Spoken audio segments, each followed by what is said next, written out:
Grand Rising, Grand Rising. I hope everyone is having a fabulous weekend. I guess some people can have fabulous weekends as the United States is going down a whole shithole.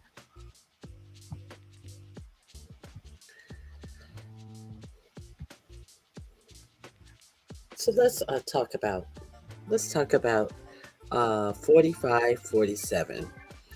Uh, Going to war with Iraq. If any of you come over to my channel, you already heard that it was expected that 45-47, hey Nappy Child, would be striking Iran by the weekend. So here is 45-47 at sometime around 2 a.m.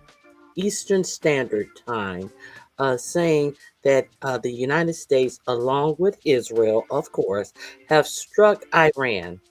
Now, I want you to really pay attention to. There is no plausible reasons. There are no facts stated about investigations into anything. He is not telling you why the United States is striking um, Iran. He said it's a preemptive strike. A preemptive means that you're going to get them before they get you.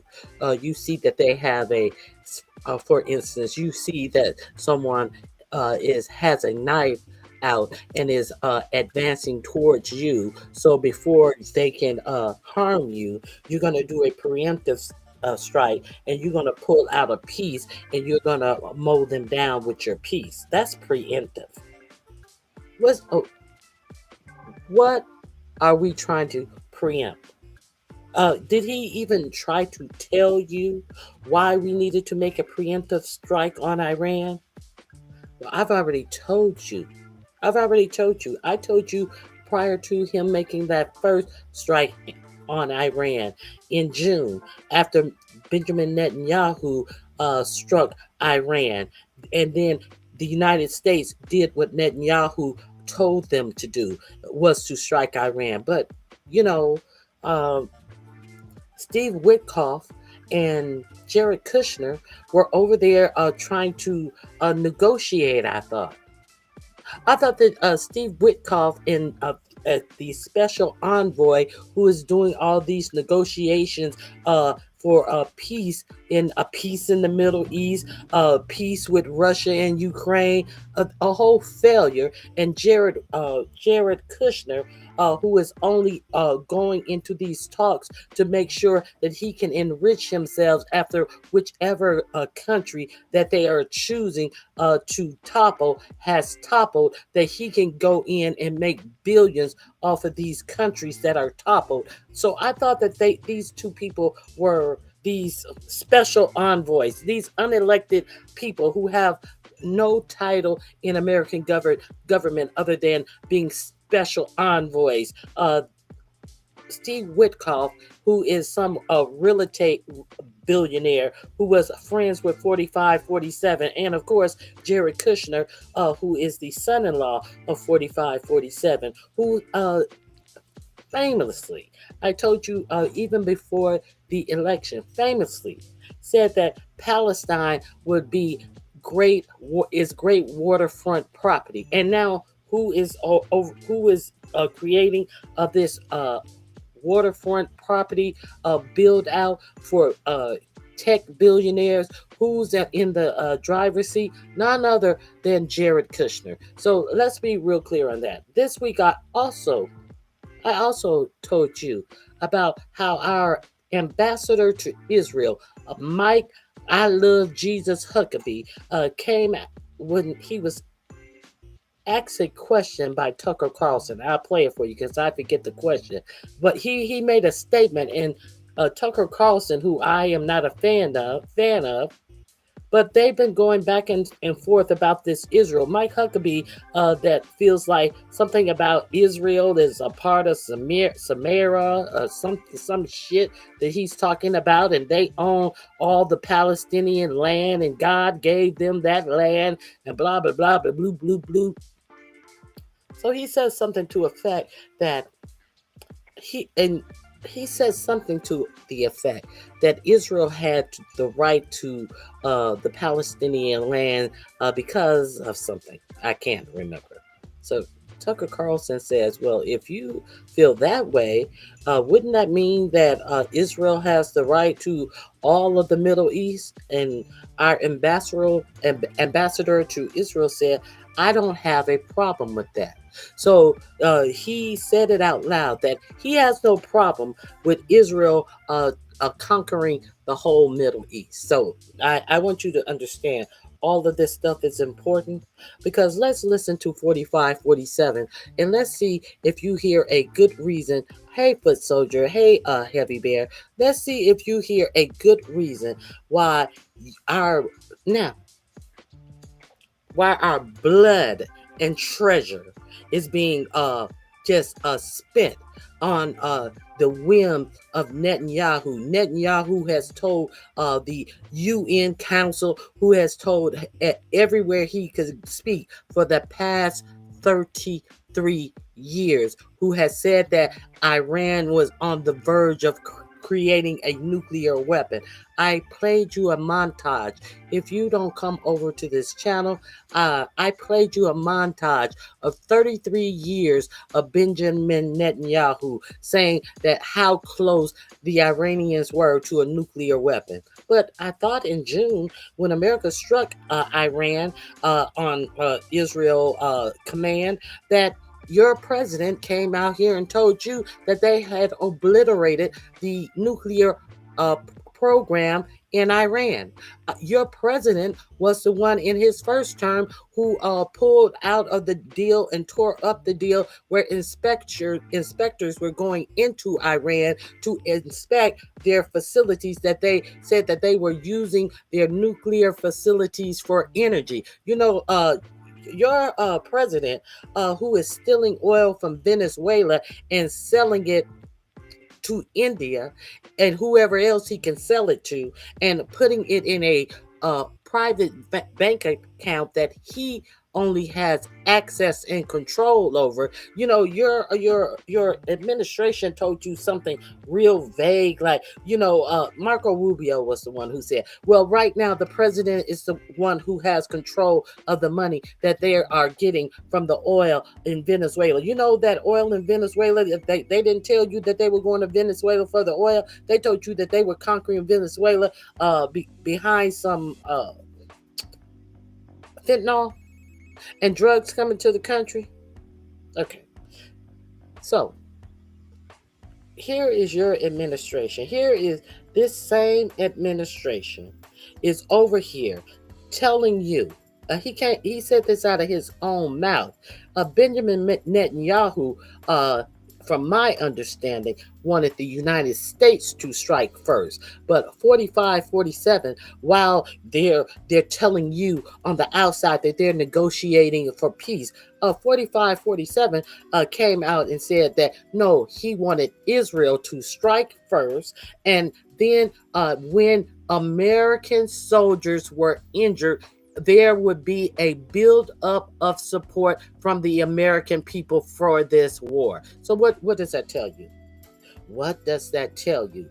A 5-time draft dodger had the audacity to say, just go ahead and strike them. And when they start killing American military, we're going to get support from the American people. And we have not even gone to Congress to authorize what Congress must authorize, because it's not me who's calling it a war. Your president has told you that he has gone to war with Iran. To go to war, you have to have congressional approval. Congress have not been sought. There has been no vote on this, but your president told you that we are at war. So, is this not an illegal war that we are in? Would this not be an illegal war? That a draft dodger uh, just so easily said that once the American soldiers start getting hurt, that it will garner support from the American people. Let's get into this. I'll let you hear for yourself. Let me shut up. Let me shut up. Military began major combat operations in Iran. Hold on. I have it on double time. Let me slow it down. Here we go. A short time ago, the United States military began major combat operations in Iran. Our objective is to defend the American people by eliminating imminent threats from the Iranian regime, a vicious group of very hard, terrible people. Its menacing activities directly endanger the United States, our troops, our bases overseas, and our allies throughout the world. For 47 years, the Iranian regime has chanted death to America and waged an unending campaign of bloodshed and mass murder, targeting the United States, our troops, and the innocent people in many, many countries. Among the regime's Okay, they've been chanting death to America. Can you give us the examples when they have followed through with any of this? You're talking about what people are chanting. You, when you were on your campaign trail, said that you would start no new wars. So should we be talking about the chantings of MAGA, make America god awful again? Should we be talking about the chantings that went on from you? Let's continue. very first acts was to back a violent takeover of the U.S. Embassy in Tehran, holding dozens of American hostages for 444 days. In 1983, Iran's proxies carried out the Marine barracks bombing in Beirut that killed 241 American military personnel. In 2000, they knew and were probably involved with the attack on the USS Cole. Many died. They knew improbably. What does probably means? That means that I don't have any facts to back up what I'm saying, but I'm saying it. And if facts come out to prove that what I'm saying is wrong, I would say, oh, I didn't say they were. I said they probably were. Let's continue. Iranian forces killed and maimed hundreds of American service members in Iraq. The regime's proxies have continued to launch countless attacks against American forces stationed. But well, how were they able to do that to the Marines that were stationed in Iraq? Exactly how? What gave them access to do that to the service members in Iraq? What gave them access to them was the illegal war that we went into with Iraq. See, if we hadn't done what you're doing right now, at least the George W. Bush administration uh, uh, got the drummed up support for this war and had the war approved by Congress before they went into a war with a country that who told them had nuclear weapons? Who Netanyahu said that. Who had weapons of mass destruction? Who said that? Netanyahu. So that's how they got access to our soldiers in the first place. Let's continue. In the Middle East in recent years, as well as U.S. naval and commercial vessels and international shipping lanes. It's been mass terror, and we're not going to put up with it any longer. From Lebanon to Yemen and Syria to Iraq, the regime has armed, trained, and funded terrorist militias that have soaked the earth with blood and guts. And it was Iran's proxy, Hamas, that launched the monstrous October 7th attacks on Israel, slaughtering more than 1,000 innocent people, including 46 Americans, while taking 12 of our citizens hostage. It was brutal, something like the world has never seen before. Hold on. So, in response to this October 7th attack, where over 1,000 people, which is a horrible attack, where over 1,000 people lost their lives, what was the response?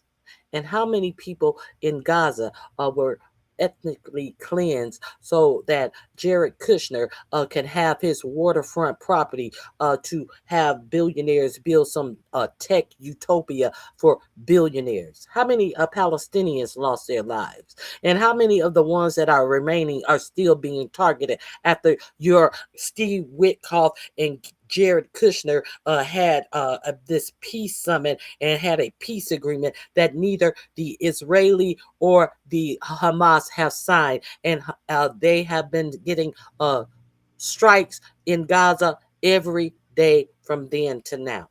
How many?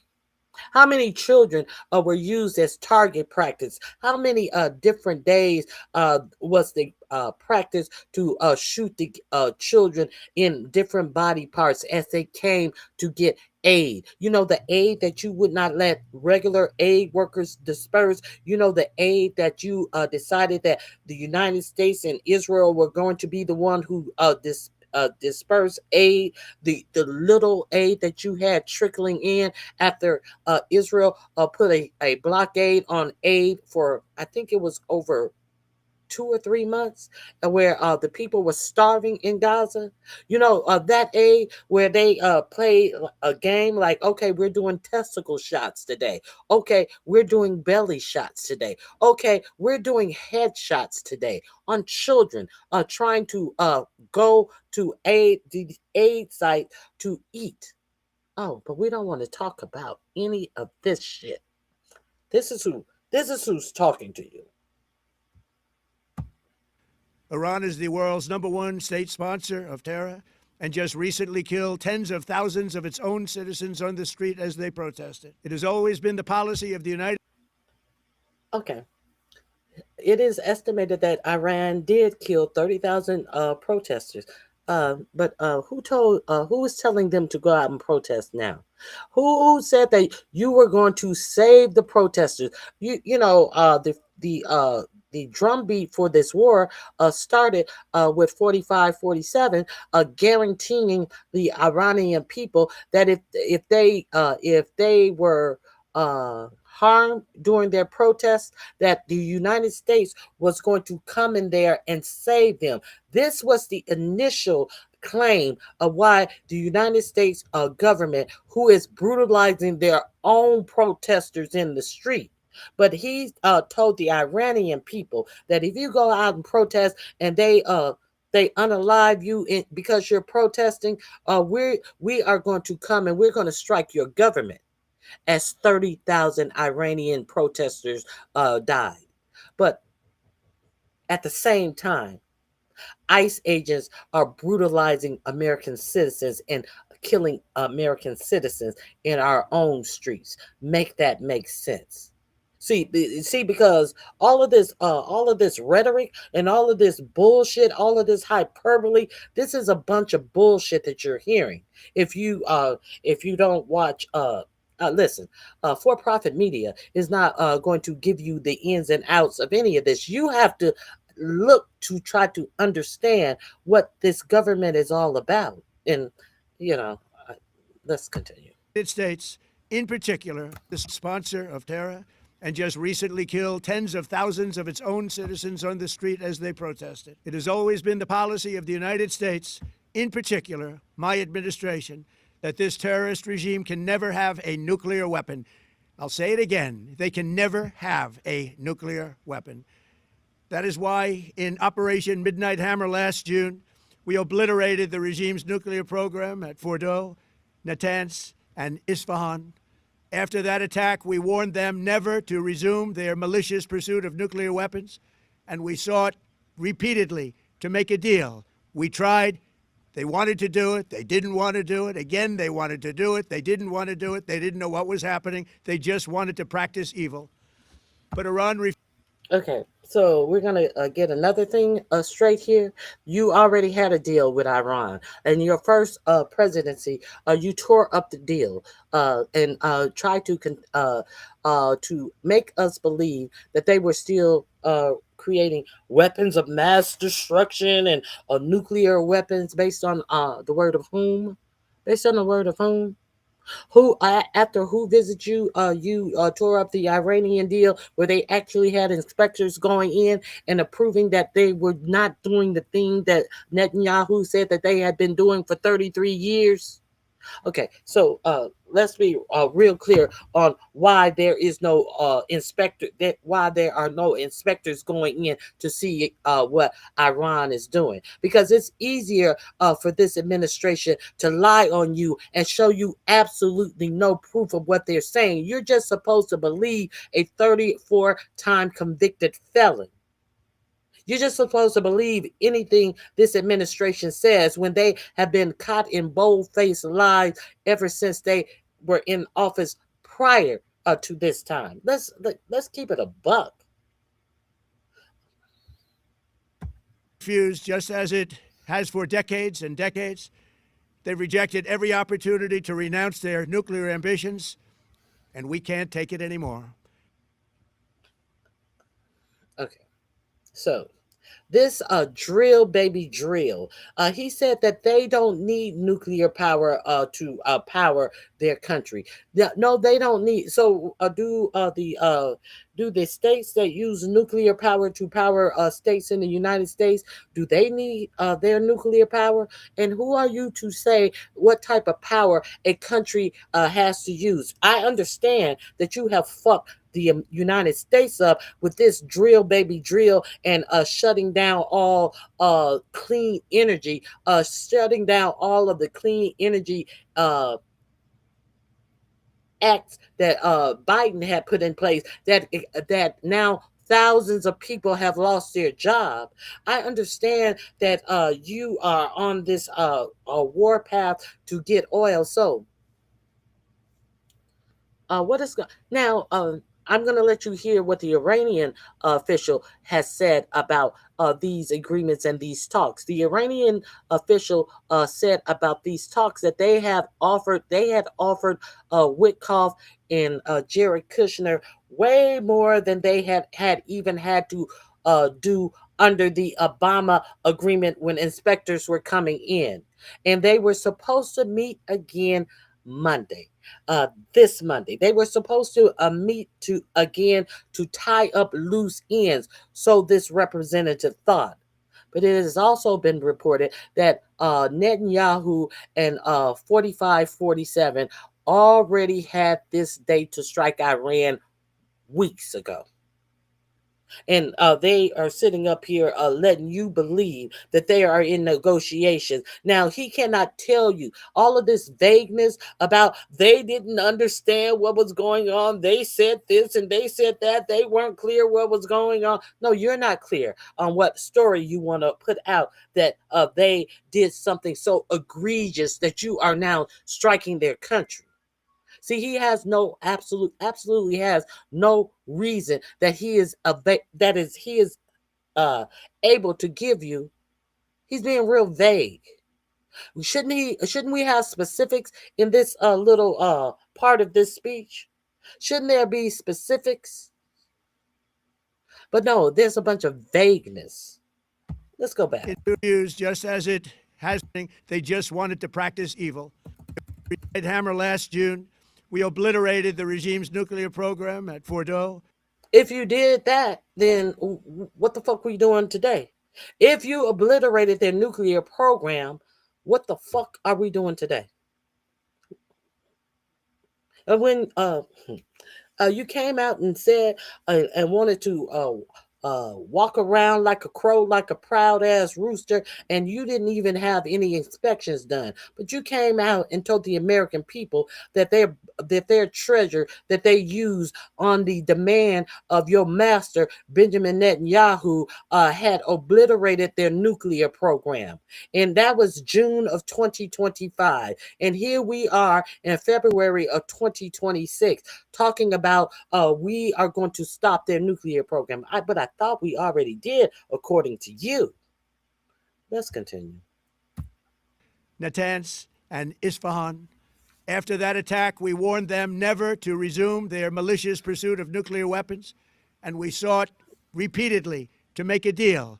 We tried, They wanted to do it. They didn't want to do it. Again, they wanted to do it. They didn't want to do it. They didn't know what was happening. They just wanted to practice evil.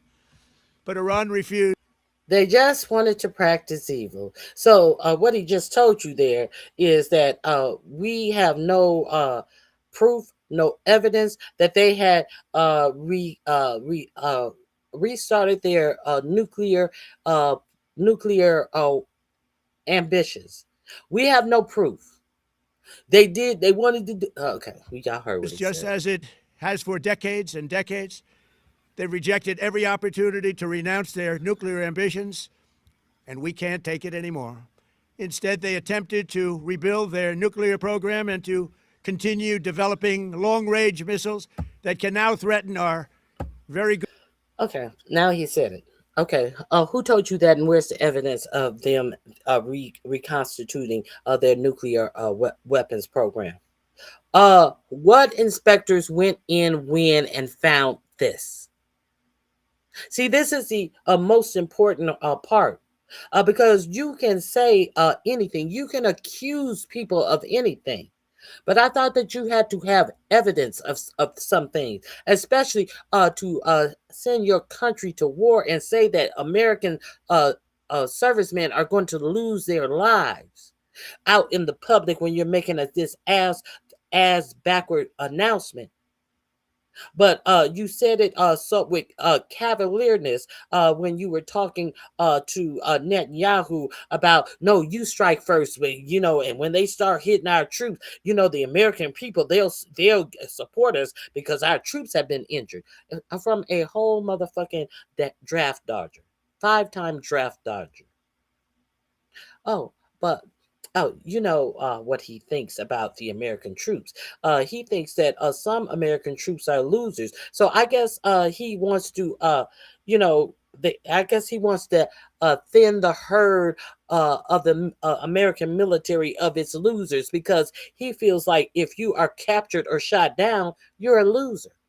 Isn't that what he said about John McCain? I feel if you're captured, you're not a hero. You're a loser. So I guess he's trying to thin the herd of our American military. Let's continue. Good friends and allies in Europe, our troops stationed overseas, and could soon reach the American homeland. Just imagine how emboldened this regime would be if they ever had and actually were armed with nuclear weapons as a means to deliver their message. For these reasons, the United States military is undertaking a massive and ongoing operation to prevent this very wicked, radical dictatorship from threatening America and our core national security interests. We are going to destroy their missiles and raise their missile industry to the ground. It will be totally, again, obliterated. We're going to annihilate their Navy. We're going to ensure that the region's terrorist proxies can no longer destabilize the region or the world and attack our forces and no longer use their IEDs or roadside bombs, as they are sometimes called, to so gravely wound and kill thousands and thousands of people, including many Americans. And we will ensure that Iran does not obtain a nuclear weapon. It's a very simple message. They will never have a nuclear weapon. This regime will soon learn that no one should challenge the strength and might of the United States Armed Forces. I built and rebuilt our military in my first administration, and there is no military on earth even close to its power, strength, or sophistication. My administration has taken every possible step to minimize the risk to U.S. personnel in the region. Even so, and I do not make this statement lightly, the Iranian regime seeks to kill. The lives of courageous American heroes may be lost, and we may have casualties. That often happens in war. But we're doing this not for now. We're doing this for the future, and it is a noble mission. We pray for every service member as they selflessly risk their lives to ensure that Americans and our children will never be threatened by a nuclear-armed Iran. We ask God to protect all of our heroes in harm's way, and we trust that, with his help, the men and women of the armed forces will prevail. We have the greatest in the world, and they will prevail. To the members of the Islamic Revolutionary Guard, the armed forces, and all of the police, I say tonight that you must lay down your weapons and have complete immunity, or, in the alternative, face certain death. So, lay down your arms. You will be treated fairly with total immunity, or you will face certain death. Finally, to the great, proud people of Iran, I say tonight that the hour of your freedom is at hand. Stay sheltered. Don't leave your home. It's very dangerous outside. Bombs will be dropping everywhere. When we are finished, take over your government. It will be yours to take. This will be probably your only chance for generations. For many years, you have asked for America's help, but you never got it. No president was willing to do what I am willing to do tonight. Now you have a president who is giving you what you want. So let's see how you respond. America is backing you with overwhelming strength and devastating force. Now is the time to seize control of your destiny and to unleash the prosperous and glorious future that is close within your reach. This is Okay, so in this speech at 2 o'clock in the morning, what is this war about? So beyond what I'm talking about, what is the reasoning he's giving you? The reasoning he's giving you is that Iran will not be able to have nuclear weapons on his watch. This is the reasoning. It's all about nuclear weapons. Are we clear? Is everyone in the chat? I'm gonna switch over to the chat. Hey, Detach, are we clear that he is saying that we are going to war, and he is okay with our military people losing their lives on some premise that has not been proven, that Iran has reconstituted their enrichment to create nuclear weapons? Are we clear on that? That is about the nuclear weapons that he refuses to let Iran get. This is at 2 o'clock in the morning. So why is it at 11 o'clock in the morning? It's about regime change. Why all of a sudden, less than 24 hours later, it's about regime change in Iran? Okay, let's continue. Let's continue. the moment for action. Do not let it pass. May God bless the brave men and women of America's armed forces. May God bless the United States of America. May God bless you all. Thank you. Okay. This link, I'm gonna drop it in my description box if you want to peruse it. If you want to review it, it will be in the description box. So let's move forward. Let's see what Iran has to say. Let me see about their negotiation. This is in the description box under announcement of war. All of my links that I play are always in my description box. I hope you go over there and check out some of the reporting and some of the channels that I share with you, because I try to give you uh, a lot of independent media where you will hear some facts that you do not hear anywhere else. Let's see what TYT is saying. We're at war. Israel and America have attacked Iran. The war has begun. It's Friday night here in Los Angeles, early morning in New York, and around 2 in the morning. And in Iran, obviously, it's later in the day. People were expecting the strikes around now, but a little bit earlier, because you would have expected that it would have come more during nighttime. So it's a little bit later than people expected, but people did expect that it might be today. The bombs have landed near where Ayatollah Ali Khamenei normally lives, that neighborhood that he lives in. Clouds of smoke there. And it appears to be a joint operation. Israel's minister, Israel Katz, he is their defense minister, has declared a state of emergency in Israel. Well, I guess when you start a war, you should be in a state of emergency. Hold on. Let me make sure. No, this isn't the one. He's stammering too much. He can't get his words out. That link will be in the description box. I want to move forward from him. That's what you get for trying to cozy up to the right, saying we need to listen to what the right is saying, and we need to understand them. And that's why TYT is fucking in ruins right now, because you fucked up. You played yourself. Let's see. Where do I want to go? Well, why not the Midas touch? What you just saw right there was Iran's retaliatory missile strikes against Bahrain, and specifically ballistic missile strikes.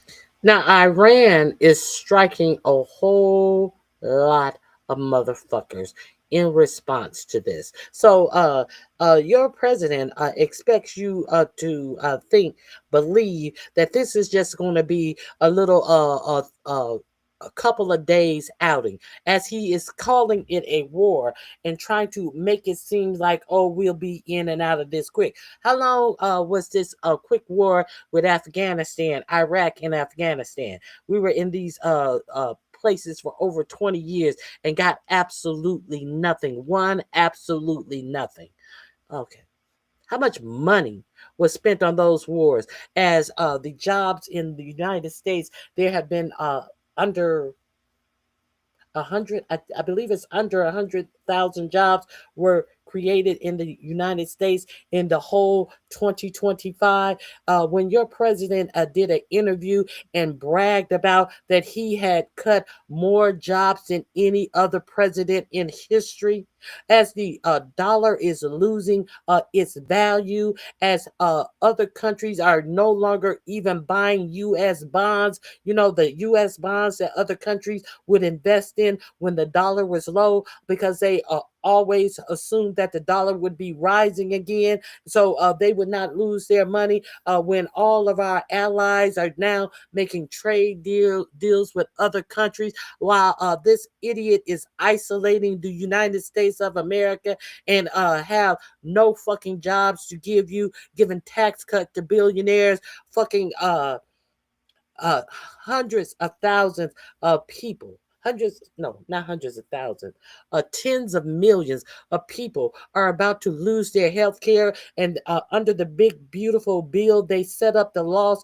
of Medicaid to go into effect after the midterm elections, so that you won't see the fucking damage that this big, beautiful bill has done to people not having access to health care, as this they spend all of this blood and treasure to do whatever Israel tells the United States to do. Do you know how much money it takes to put all of those ships over there off the coast of Iran? Do you know how much money that they are spending? The military has $1 trillion budget, but they tell you they cannot afford to give you universal health care.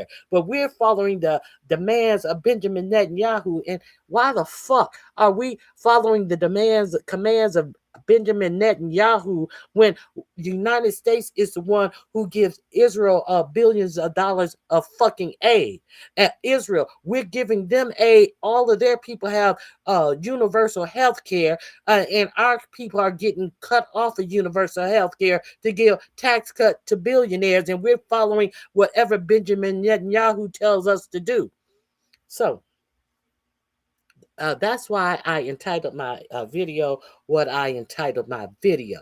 Because are we clear that has been reported that Jeffrey Epstein was a Mossad agent? Are we going to pretend like we don't believe that there is some evidence of some very can we not believe that that our president is compromised by Mossad, and whatever he can do to save his skin, we are on the hook for him trying to save his skin because he is a man of low character? Can we all admit the fucking facts now?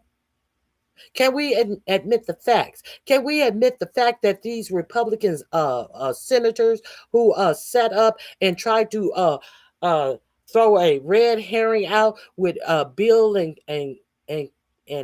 Hillary Clinton being being deposed, and they all showed up?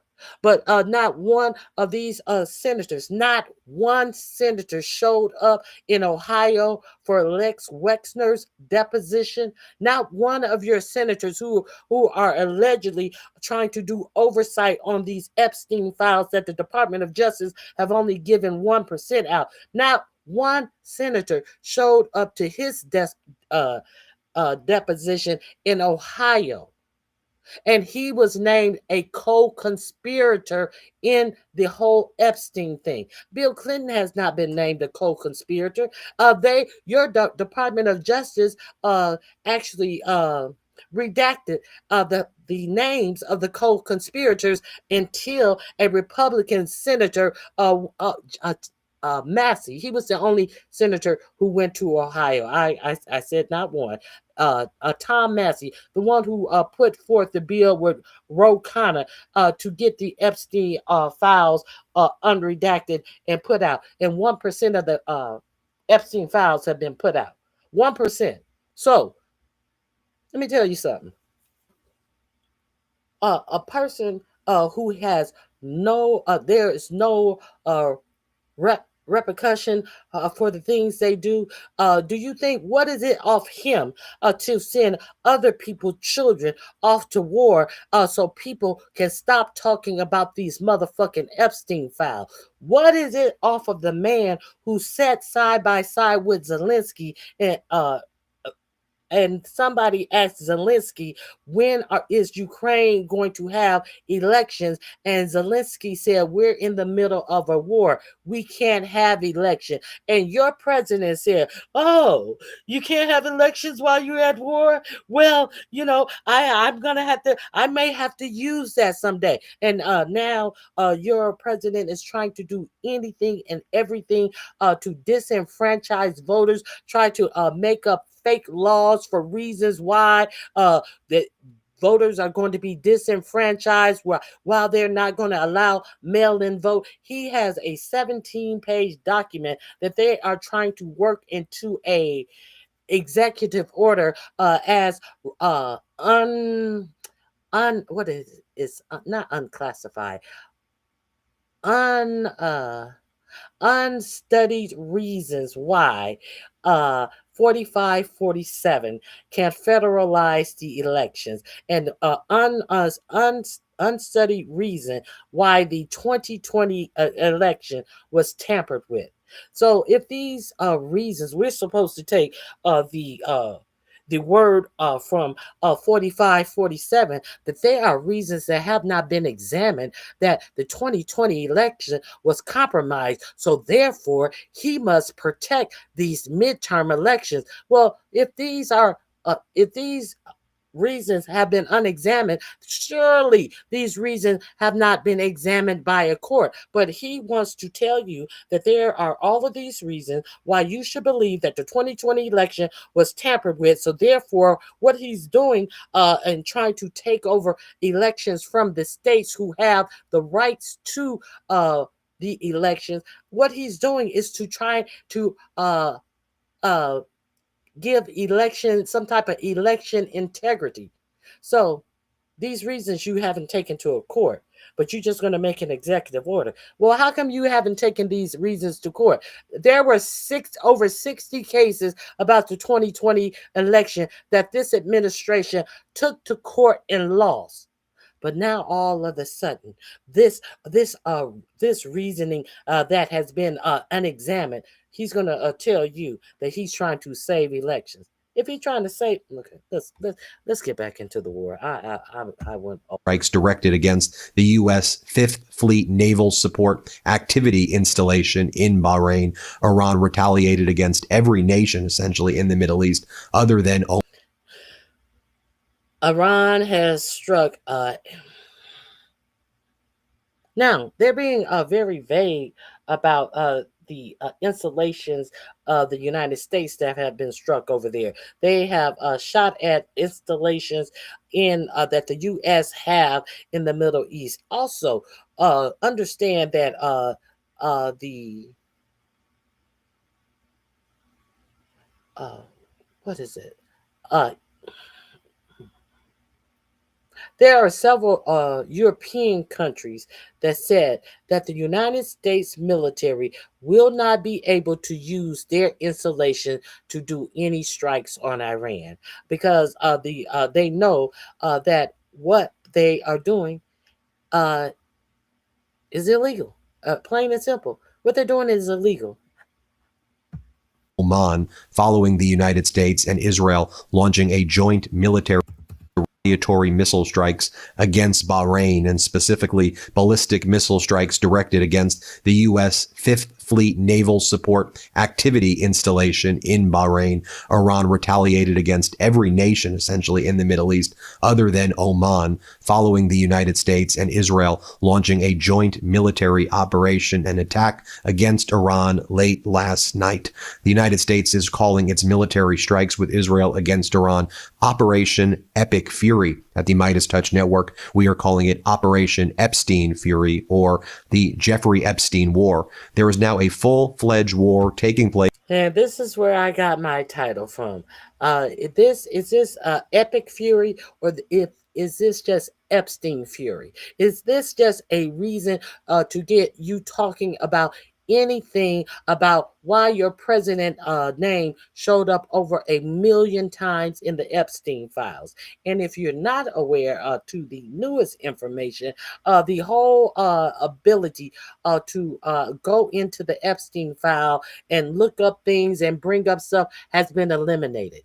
So if you want to find from your Department of Justice the catalog that you could go in, put a name in, and it will give you all of the pages and context and not content where to find certain people. The Department of Justice has gone through and eliminated that. So you're just going to have to go through page by page. Why did they do that? Because having that up there allowed them to give you the information this past week that there was an accuser of your president who said when she was 13 years old, she was brought to his fucking brought to his knees or feet or whatever, and uh presented to him to give him oral copulation. These are the reports that are in the Epstein file. And she said that she bit him and he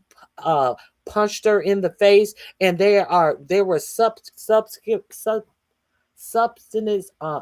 There were other documents that also followed her being talked to by the by the FBI over 4 times, and all of those documents were missing, and someone was able to trace through the catalog where these documents should have appeared, but mysteriously when they went to where the documents should have been, they were not in there. So in response to the fact that media outlet told you that over 50 something pages about this particular incident have just gone missing from the Epstein file based upon the catalog of where the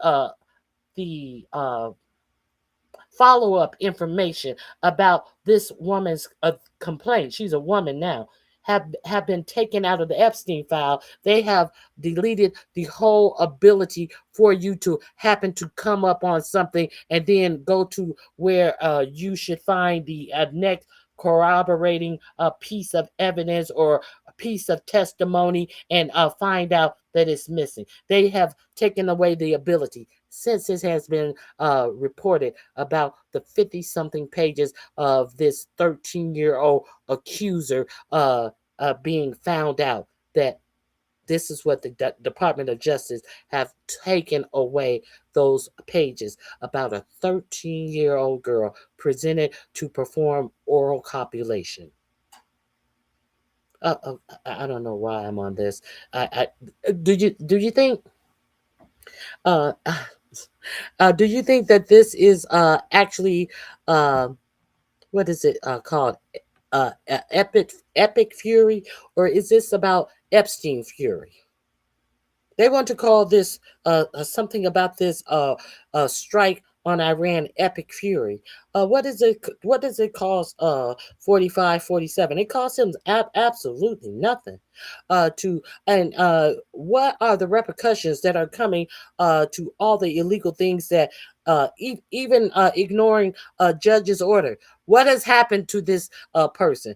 Who has filed any complaints? Even the Democrats are sitting on their hand talking about waiting until the midterm, waiting until the midterms. It ain't gonna be no fucking midterms. Anyway, let's continue. Between the United States and Israel against Iran. All hell is breaking loose in the Middle East. Iran responded against the military strikes by the U.S. and Israel against Tehran by shooting ballistic missiles into Israel, also by shooting ballistic missiles into the UAE and specifically at Abu Dhabi and Dubai, by shooting ballistic missiles at Qatar, Kuwait, Bahrain, Saudi Arabia, and Iraq. We also saw ballistic missiles and cruise missiles coming from either Israel or the United States, trailing over Iraq into Iran. This was being referred to by Israel as decapitation or assassination strikes. You had Israel focusing on taking out top Iranian military and political leadership, while the U.S. was attacking military infrastructure. On the other hand, you had Iran attacking some of the neighboring Middle East countries, but specifically focusing on where there were United States military assets. Also in Yemen, the Houthis over there said that they would be utilizing their capabilities, or what remains of their capabilities, in order to once again attack the cargo ships in the region, specifically the ships that are traversing the Strait of Hormuz. You see right. Okay. Y'all remember the Strait of Hormuz? It's an awful thing.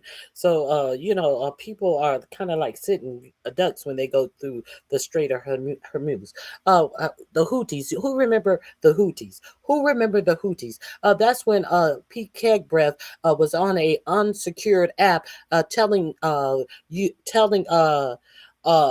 JD Vance, a whole lot of people in the 45, 47 administration, the time that they were going to be striking the Houthis. Why were they striking the Houthis? Did the Houthis do anything to America? No, the Houthis were jamming up ships that were coming through the Strait of Hormuz, and they were stopping cargo ships from going through the Strait of Hormuz. Why? Because these cargo ships had a lot of cargo on it that was going to Israel. Why? Because the Houthis were against what was going on in Gaza. So therefore, you got your military was out there striking the Houthis ship for Israel.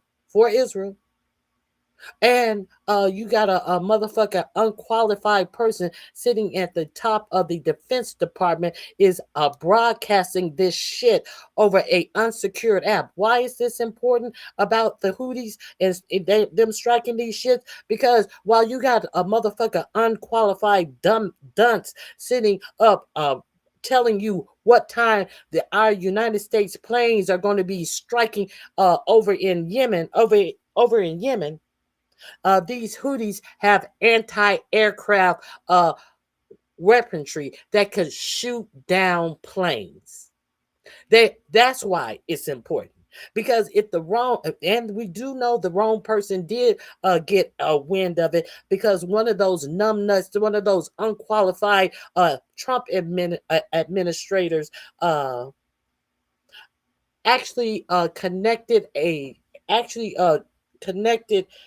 this chat to a reporter, the reporter of the editor of the Atlantic.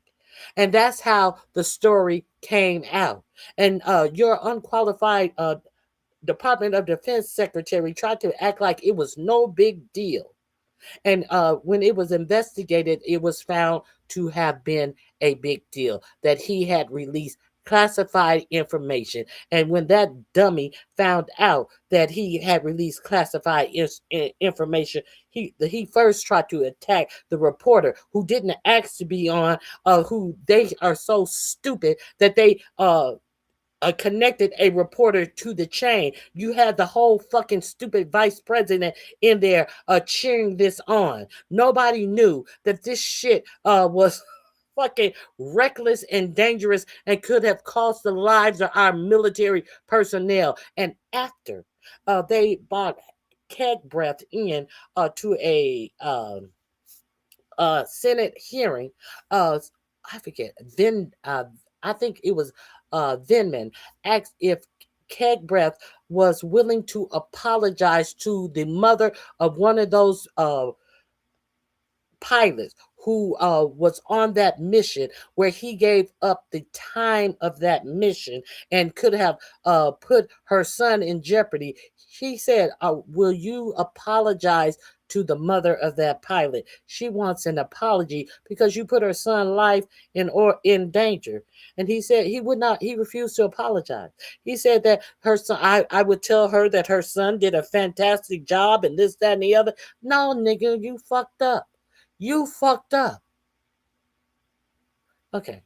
Anyway, that's what the Strait of Hormuz is. So the Houthis are getting ready to gear back up. And why did they stop striking over there? Your president told you.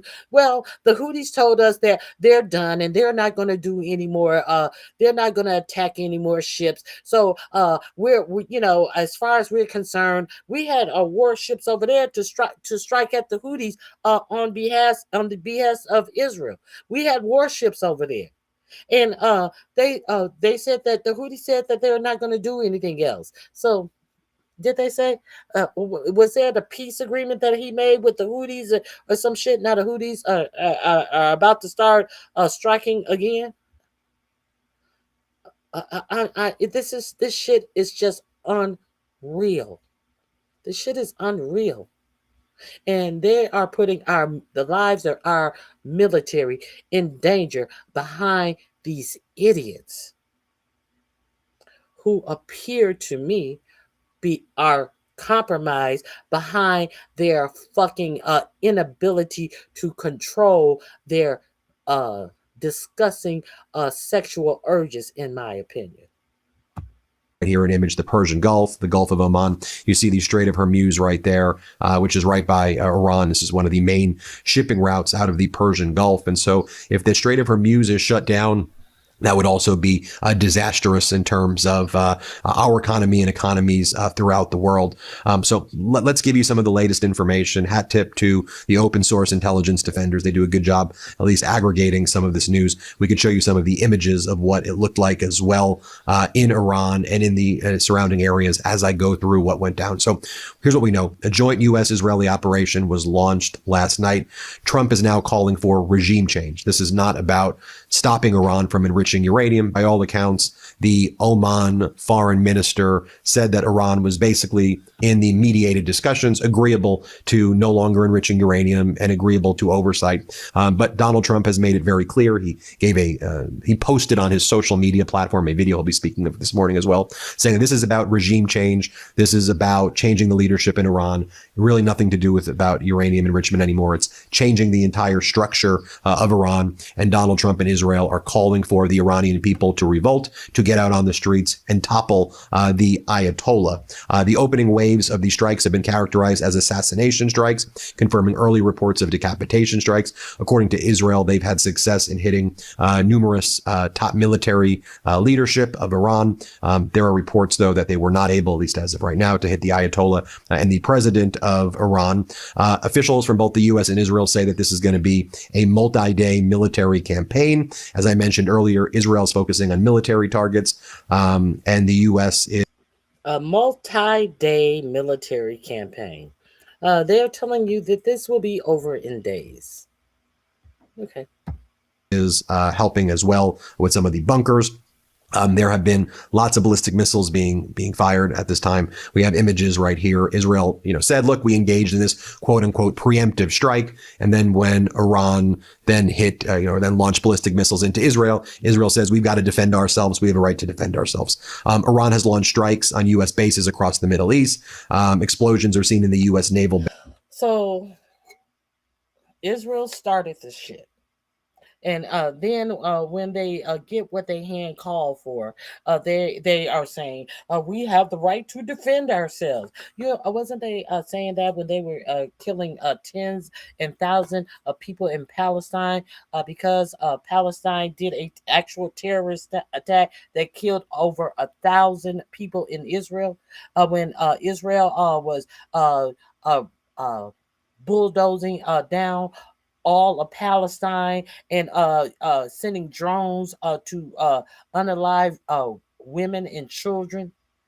Isn't that we have the right to defend ourselves when tens of thousands of children alone lost their lives because Israel had the right to defend themselves? Let's continue.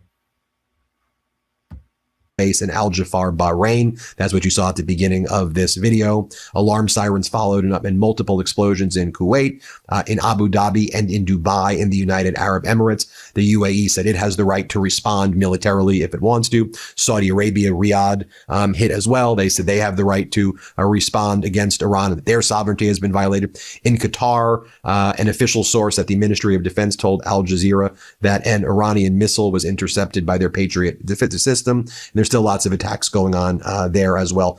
Throughout all of this, Donald, like last night, as America was at war, I mean, we're 100% at war now with Iran. Like, let's be clear about what this is. Donald Trump, though, was posting messages about his 2020 election conspiracies after the United States was at war. This is how, demented this guy is. He posted photos of Fani Willis, the Fulton County District Attorney, and Donald Trump goes, as Georgia prosecutor pursued Trump, Biden DOJ invited her to get lucrative grants, memo shows. Like, that's what he was doing last night. He was making lots of posts like that.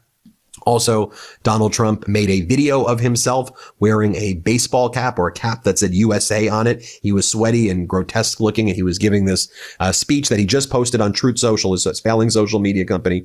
And he goes, the lives of American heroes may be lost and we may have casualties, but that's what happens in war. That was his message. Like, not really discussing with American people why we're doing regime change, what the costs are going to be, like not trying to like sell this war to us or like let us know why, with all of the problems we're facing in the United States, we're going to war with Iran for regime change, because didn't they always say it was about enriched uranium? So now it's total mask off. It's about regime change.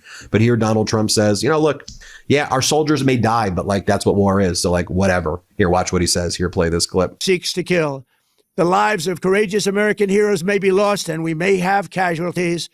That often happens in war, but we're doing this not for now. We're doing this for the future, and it is a noble mission.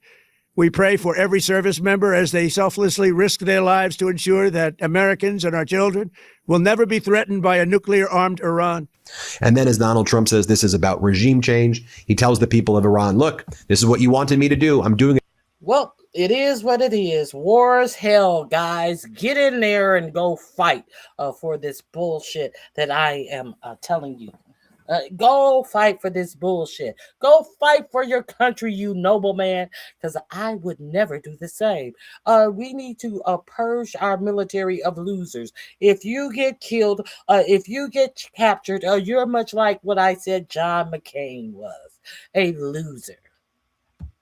For you. So go out and basically revolt and take back your country. Prove to me that this is what you wanted me to do for you. Here it is. Play this clip. For many years, you have asked for America's help, but you never got it. No president was willing to do what I am willing to do tonight. Now you have a president who is giving you what you want. So let's see how you respond. America is backing you with overwhelming strength and devastating force. Now is the time to seize control of your destiny and to unleash the prosperous and glorious future that is close within your reach. This is the moment for action. Do not let it pass. May God bless the brave men and women of America's armed forces. May God bless the United States of America. May God bless you all. Thank you. Now, do you remember that Donald Trump, when he would always attack former President Obama, he would always say, look, the U.S., he goes, Obama's going to be he's so weak and he can't negotiate and he's got all these problems and he's going to get America into a war with Iran. Remember when Donald Trump Did that, you know, I mean, just the ridiculousness of this whole MAGA farce, this whole phony, pathetic movement that's like, oh, we're not for wars, we're not for never-ending wars. And now you're literally out there bragging about we want regime change in Iran while America, we don't even have healthcare in America, while people can't afford rent. And this is where our taxpayer dollars are going to anyway. Here, play this clip of Donald Trump from back in the day. Let's play it. Our president will start a war with Iran because he has absolutely no ability to negotiate. He's weak and he's ineffective. Or what about when Stephen Miller would say things like this during the campaign? To anyone still gullible enough to fall for scummy media hoaxes, Trump said warmongering neocons love sending your kids to die for wars. They would never fight themselves. Liz Cheney is Kamala's top advisor. Liz wants to invade the whole Middle East. Kamala equals World War III. Trump equals peace. Oh, how about that? How about that? How about that? When Trump's Middle East Israeli ambassador said that it would be okay if Israel took over the whole Middle East. How about that? How is that dating? How is that wearing on reality? How is reality treating these comments? How have these comments aged? Have these comments aged well? Or are you in denial that you were lied to? They told you anything to get in power. And as you sit up and ignore how they are abusing the power of the presidency. How is that going to age for you? Is America great again yet? Go out and go grocery shopping and see how those promises have aged as well. Let's continue. That here was what the foreign minister of Oman, Badr al-Busadi, told Face the Nation yesterday morning to early afternoon about the progress that he thought was being made in negotiations between Iran and the United States. And what was expected to happen was that negotiations were going to resume on Monday. The mediator between the U.S. and Iran, this Omani foreign minister, Badr al-Busadi, believed that he had made basically a deal where Iran was going to agree not to enrich uranium and have independent oversight. They needed to work out technical details on Monday. Watch what he says. But then the United States said, actually, it's not about the uranium. We want regime change. That's what we want. I'm just showing you the facts. Here, play this clip. So the enriched material, the things that could be used as nuclear fuel for a bomb, you're saying Iran would not keep on their own soil? They would give it up. They would give it up? They will not be able to actually accumulate that material that will enable them to create a bomb. There's no accumulation. So there will be zero accumulation, zero stockpiling, and full verification. That is also equally important achievement, I think. Now, this is who was negotiating with Witkoff and Jared Kushner. A full and comprehensive verification by the IAEA, which is the agency in charge of this file. The UN nuclear watchdog. So you're saying all enriched material. The IAEA, you haven't heard of them in a while because these are the watchdogs groups that go in to ensure that Iran is not doing anything that they are not supposed to be doing as in their nuclear programs. You know, the people who were going in and checking out what Iran was doing when they had an agreement signed, sealed, and delivered with President Obama and the rest of the UAE, I believe. The UN, I'm sorry, not the UAE, the UN.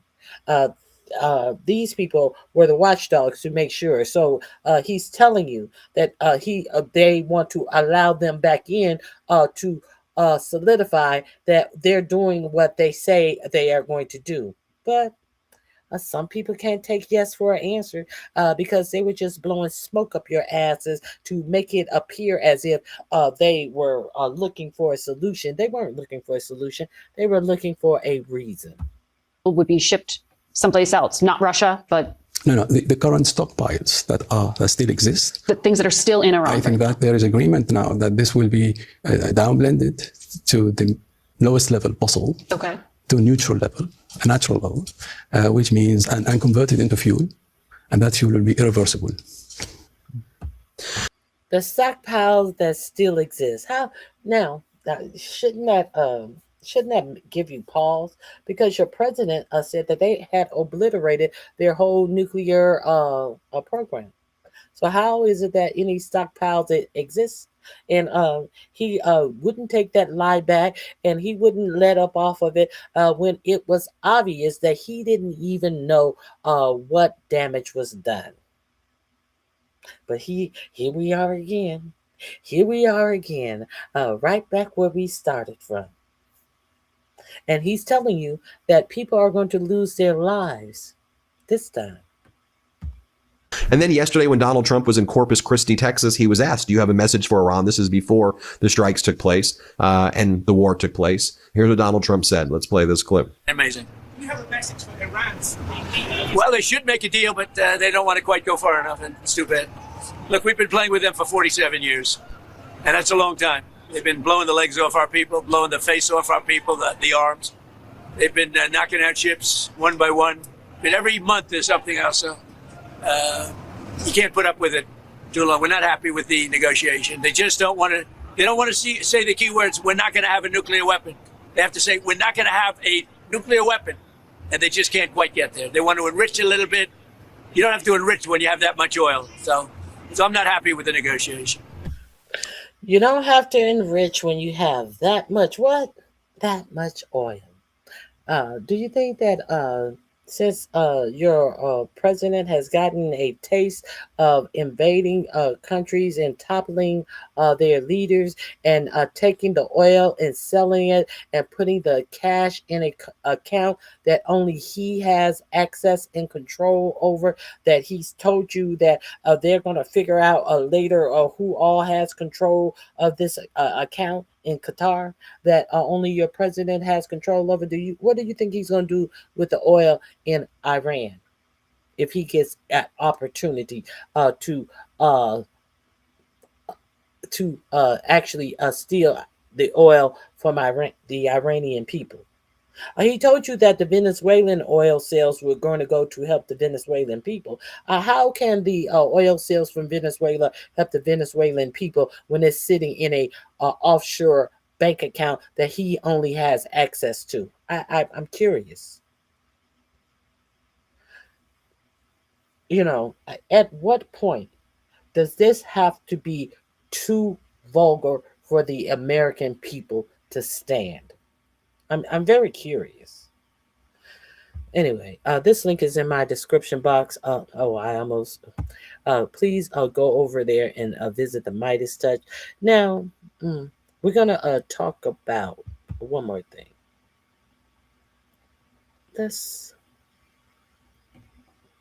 Let me share this with you. The United States and Israel are waging a war of aggression against Iran. The United States military began major combat operations in Iran. On the 28th of February, the U.S. and Israel launched a surprise attack on Iran.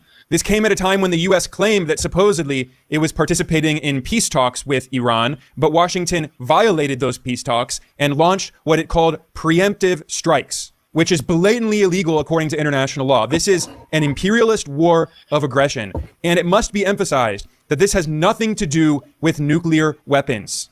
Donald Trump gave a speech in which he admitted that the goal of the U.S. is to overthrow the Iranian government and put in power a puppet regime like the CIA did when it carried out a coup d'etat in 1953 against Iran's democratically elected leader. Today, the U.S. empire is once again trying to overthrow an independent government.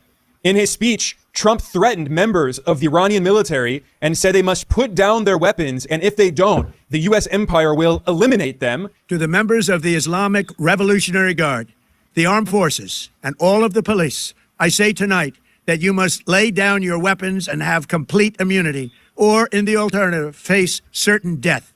And then Trump openly called for the people of Iran to overthrow their government. Again, this is not about non-existent nuclear weapons. This is about regime change and imperialism. Finally, to the great proud people of Iran, I say tonight that the hour of your freedom is at hand. Stay sheltered. Don't leave your home. It's very dangerous outside. Bombs will be dropping everywhere. When we are finished, take over your government. It will be yours to take. This will be probably your only chance for generations. For many years, you have asked for America's help, but you never got it. No president was willing to do what I am willing to do tonight. Now you have a president who is giving you what you want. So let's see how you respond. America is backing you with overwhelming strength and devastating force. But Washington also underestimates the ability of Iran to respond and defend itself. And immediately after the U.S. launched this war of aggression, Iran started attacking U.S. military bases in the region. The U.S. has surrounded Iran with more than 40,000 troops in dozens of military bases and installations. And these are all targets that Iran can and will hit. So immediately in response to this U.S.-Israeli war of aggression, Iran bombed the Al Udeid air base that the U.S. has in Qatar. This is the largest U.S. military base in the region. And Iran also hit U.S. military bases in Bahrain, Kuwait, and the UAE. And this is just in a few hours after the initial U.S.-Israeli attack. So the arrogance of politicians in Washington can actually end up being their Achilles heel, because Donald Trump came to the wrong lesson after invading Venezuela on the 3rd of January and kidnapping Venezuela's internationally recognized constitutional president, Nicolas Maduro. But Venezuela is much smaller and much weaker than Iran. Venezuela has a population of less than 30 million people, whereas Iran has more than 93 million people. Iran is significantly larger than Iraq, which the U.S. invaded in another war of aggression in 2003. And let's not forget that the U.S. lost the war in Iraq. This is why Trump warned in the speech that he gave after he started this war that U.S. troops may lose their lives fighting this imperialist war of aggression. The lives of courageous American heroes may be lost, and we may have casualties. That often happens in war. But we're doing this not for now. We're doing this for the future, and it is a noble. And we give zero fucks about it. He actually don't even sound like he cares about it. He's just like, hey, just go throw yourself on that rat trap, rat, because it has to happen. But he has given you no good reason why any of this is happening. Mission. We pray for every service member as they selflessly risk their lives. We ask God to protect all of our heroes in harm's way, and we trust that, with his help, the men and women of the armed forces will prevail. We have the greatest in the world, and they will prevail. Israel's Prime Minister Benjamin Netanyahu published a message on Twitter calling to overthrow the Iranian government. I should remind people that Netanyahu is currently wanted, as we speak, by the International Criminal Court for the crimes against humanity he committed against the Palestinian people in Gaza with the full support of the U.S. empire. And now Netanyahu and Trump are waging another imperial war of aggression. And Netanyahu admitted that this is about regime change. He said, quote, "Our joint operation will create the conditions for the brave Iranian people to take their fate into their own hands, to cast off the yoke of tyranny and bring freedom and peace-loving values to Iran," end quote. So this is the same old colonial rhetoric we heard from the European empires who said they had to civilize the barbaric native populations, indigenous peoples of the lands they colonized in order to exploit their natural resources, to rob them of their natural wealth. And the Western colonialists claimed that they were spreading civilization. It was part of the white man's burden. This is the same rhetoric we hear today from the colonialists in Tel Aviv and Washington. And it must be emphasized, this is not just about Donald Trump and Benjamin Netanyahu. A lot of people are focusing on the internal politics in the U.S. and Israel. You know, the U.S. has a midterm election coming up in 2026. Netanyahu has faced charges of corruption that are very well documented. And certainly Trump and Netanyahu want to increase support domestically, and they want to be remembered in history as the leaders who overthrew the revolutionary Iranian government. But this goes back much longer. This is not just about the individual leaders today in the U.S. and Israel. The U.S. empire has been trying to overthrow the Iranian government for decades. Immediately after 9/11, after the attacks on September 11th, 2001, the former top U.S. military general Wesley Clark, who was a commander of NATO, he revealed that the Pentagon made plans to overthrow 7 governments in West Asia and North Africa. Those governments were Iraq, Syria, Lebanon, Libya, Somalia, Sudan, and Iran. And the U.S. succeeded in overthrowing the governments in 6 of those 7 countries. The only remaining country is Iran. Listen here to this very revealing admission by a former top U.S. military general. And keep in mind, he said this 2 decades ago, before anyone ever thought in a million years that Donald Trump would become president. Right after 9/11, about 10 days after 9/11, I went through the Pentagon and I saw Secretary Rumsfeld and Deputy Secretary Wolfowitz. I went downstairs just to say hello to some of the people on the joint staff who used to work for me. And one of the generals called me in. He said, "Sir, you got come in, you got to come in and talk to me a second. He said, I just got this down from upstairs, meaning the Secretary of Defense office today, and he said, this is a memo that describes how we're going to take out 7 countries in 5 years, starting with Iraq and then Syria, Lebanon, Libya, Somalia, Sudan, and finishing off Iran. So again, it must be emphasized that this U.S.-Israeli war of aggression against Iran has nothing to do with nuclear weapons. Iran does not have nuclear weapons and has not tried to get nuclear weapons. If Iran had nuclear weapons, the U.S. and Israel would not be attacking it right now. This is why the U.S. has never attacked North Korea, because North Korea does actually have nuclear weapons. What's actually happening here is that the Trump administration is just regurgitating the same lies that the George W. Bush administration used to try to justify its illegal imperialist war of aggression against Iraq in 2003, when the CIA falsely claimed that Iraq had weapons of mass destruction, WMDs, and the U.S. corporate media obediently regurgitated these lies on behalf of the CIA. If Iraq actually had nuclear weapons, the U.S. would not have invaded. The same situation is true in Iran today. Okay, so this link is in my description box. Avail yourself to it. It is under the title of Announcement of War. All of these clips that I've shown you are under the title of Announcement of War. So I just wanted to let you understand that I understand. I see what's going on. So we got the midterm elections coming up. We have all this talk about this Epstien, and now we are at war for no explainable reason, where your president says that some military people are going to lose their lives. The steady drumbeat of questions around Donald Trump's relationship with the deceased sex offender Jeffrey Epstein is only getting louder today, as a former American president is being deposed under oath. Because a former president can be made to testify, why not the president who appears tens of thousands of times in the Epstein files? At this moment, the House Oversight Committee is sitting down with former President Bill Clinton. Here's what we know about any ties between Bill Clinton and Jeffrey Epstein. Flight logs show that President Clinton took 4 flights on Jeffrey Epstein's plane between 2002 and 2003. Former President Clinton has appeared in photos with Jeffrey Epstein. Clinton's name appears in the birthday book compiled for Jeffrey Epstein's 50th, with a note allegedly from Bill Clinton. The former president has not been accused of any wrongdoing related to Jeffrey Epstein. And in his testimony today, Clinton says he stopped associating with him long before Jeffrey Epstein pleaded guilty to prostitution charges in Florida in the year 2008. The former president posted his opening statement to the committee on X.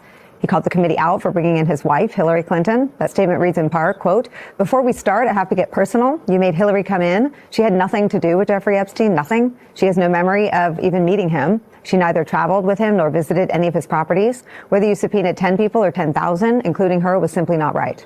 Democrats on the House Oversight Committee say that former President Bill Clinton should testify, but so should anyone with any information about Jeffrey Epstein. Here's ranking member of the committee, Congressman Robert Garcia.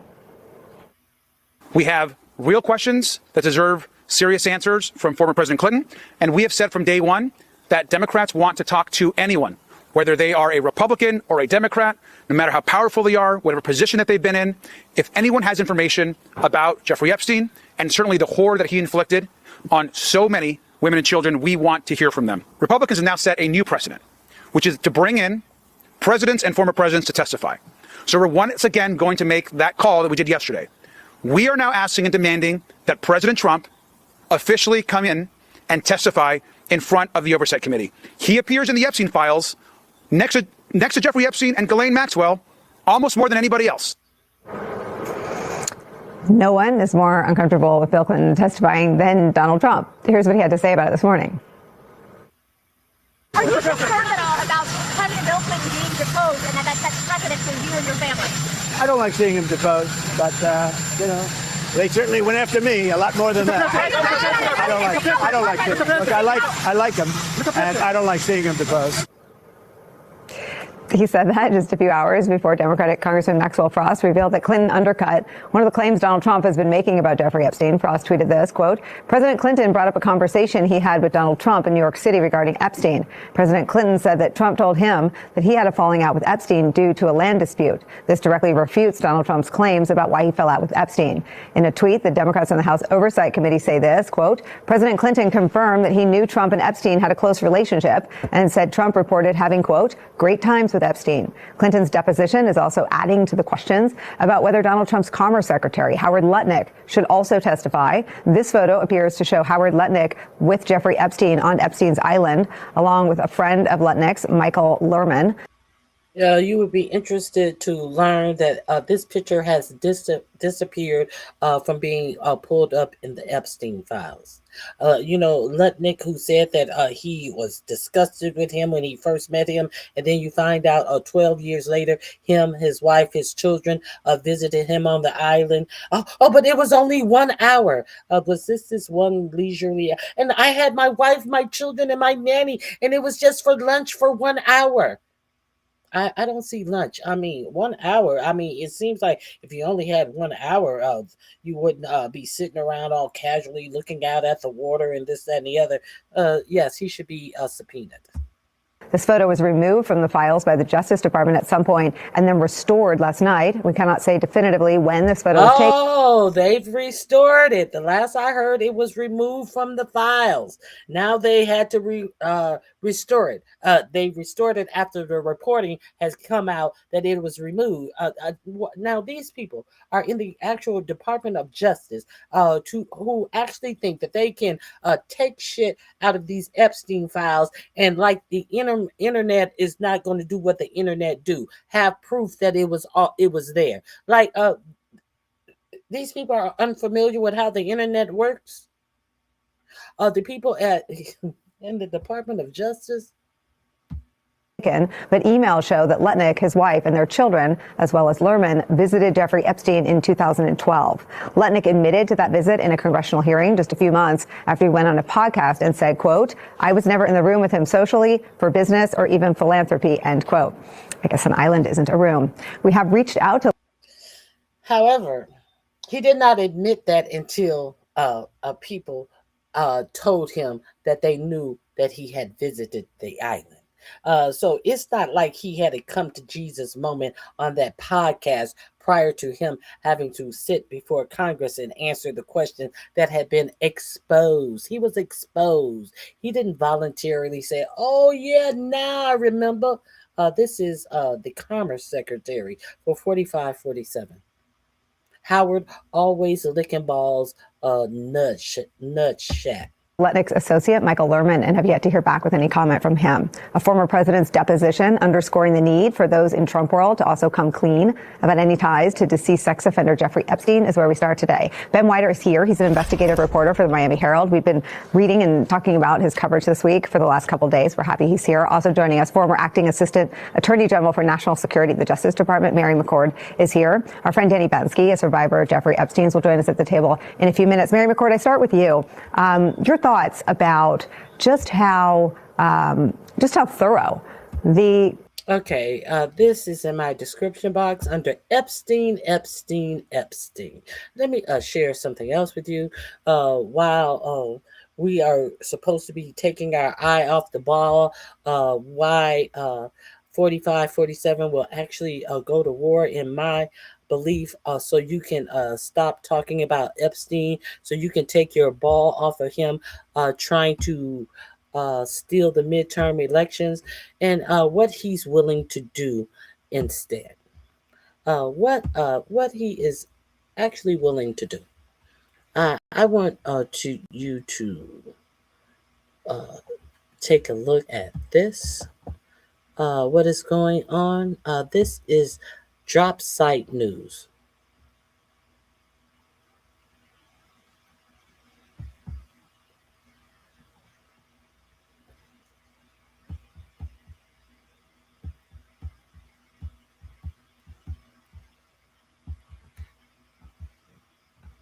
Hold on.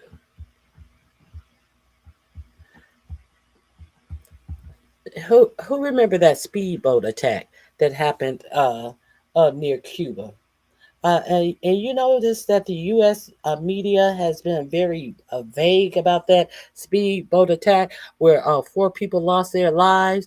Cuba claims it thwarted a terrorist speedboat. Cuba Ministry of the Interior said it thwarted what it described as an armed terrorist infiltration near Cayo Falcones in Villa Clara, In an announcement, Thursday, authority intercepted a Florida registered speedboat carrying 10 armed men who were reportedly fired on the Cuban personnel and injured their commander. Four of the speedboat crew were killed, and the remaining 6 members of the party were detained.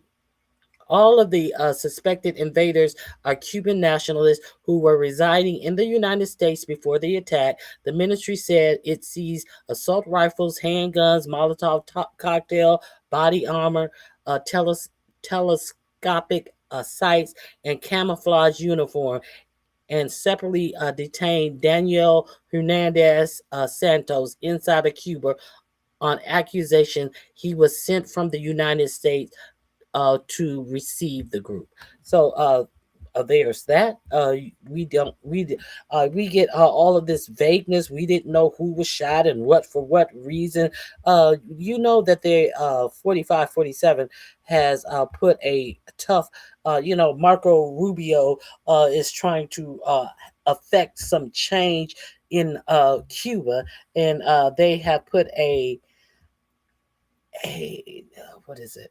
They have what do they call it? Sanctions, heavier sanctions on Cuba, where Cuba is in a bind for oil. Now, here and now you may find this interesting as well. Here, where is this at? I apologize. U.S. Treasury signals limited authorization for Venezuelan oil resales to Cuba. So they won't allow anyone else to sell oil to Cuba. They put Cuba on some blockade from being able to buy oil. But guess who has some oil to sell Cuba? So you mean to tell me that they are going to steal the oil from Venezuela? They are going to make Cuba buy the oil that they have stolen from Venezuela.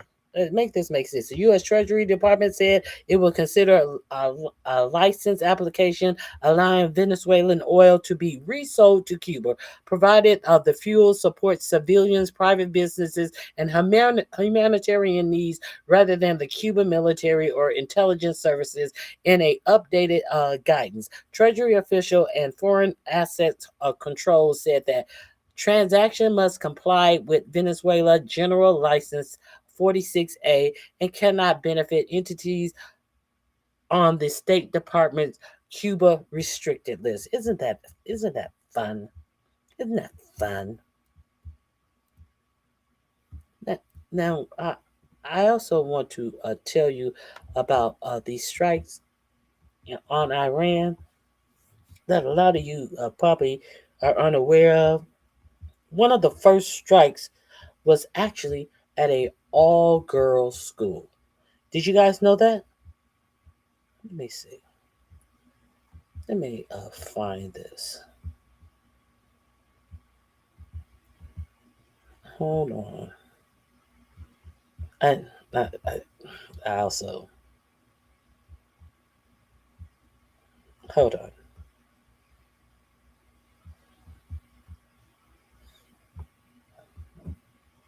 Now, this is some of the things that Iran was floating when they thought that they were still negotiating with the United States. Iran floats U.S. investment incentives as part of nuclear negotiation. Iran is offering the prospect of major U.S. investments in its oil, gas, mining, and aviation sectors as part of the efforts to secure a deal that would avert U.S. strikes, the Financial Times reported. So I'm going to drop the link to Drop Site Media. You guys can check this out. Iran's nuclear program remains paused, but Rubio claims Iran wants to restart it. So if they want to restart it, means they have not started it. Is that what I'm reading here? Iran's nuclear program has not advanced significantly since the U.S. and Israeli strikes last June, despite White House claims that Tehran is nearing weapon-grade capability, according to a new report in the Wall Street Journal. Experts and diplomats cited in the report that uranium enrichment appears effectively paused, while Rafael Grossi, head of the International Atomic Energy Agency, has said that there is no evidence Iran resumed enrichment after the strike. Abbas Arichi told India Today that there is no military option within Iran's nuclear program, and that Iran is willing to answer questions about the program, but is not willing to suspend issues of nuclear technology entirely. We have accepted not to have nuclear weapons, he said, and Iran is willing to build confidence to ensure its nuclear program will remain peaceful forever. On Thursday, however, Secretary of State Marco Rubio said that Iran poses a very grave threat to the United States, and they are not enriching right now, but they are trying to get to the point where they ultimately can be. So this is why we have struck Iran. Let me get to today's.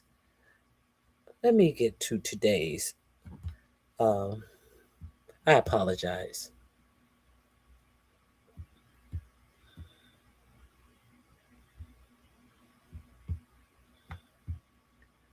Hold on.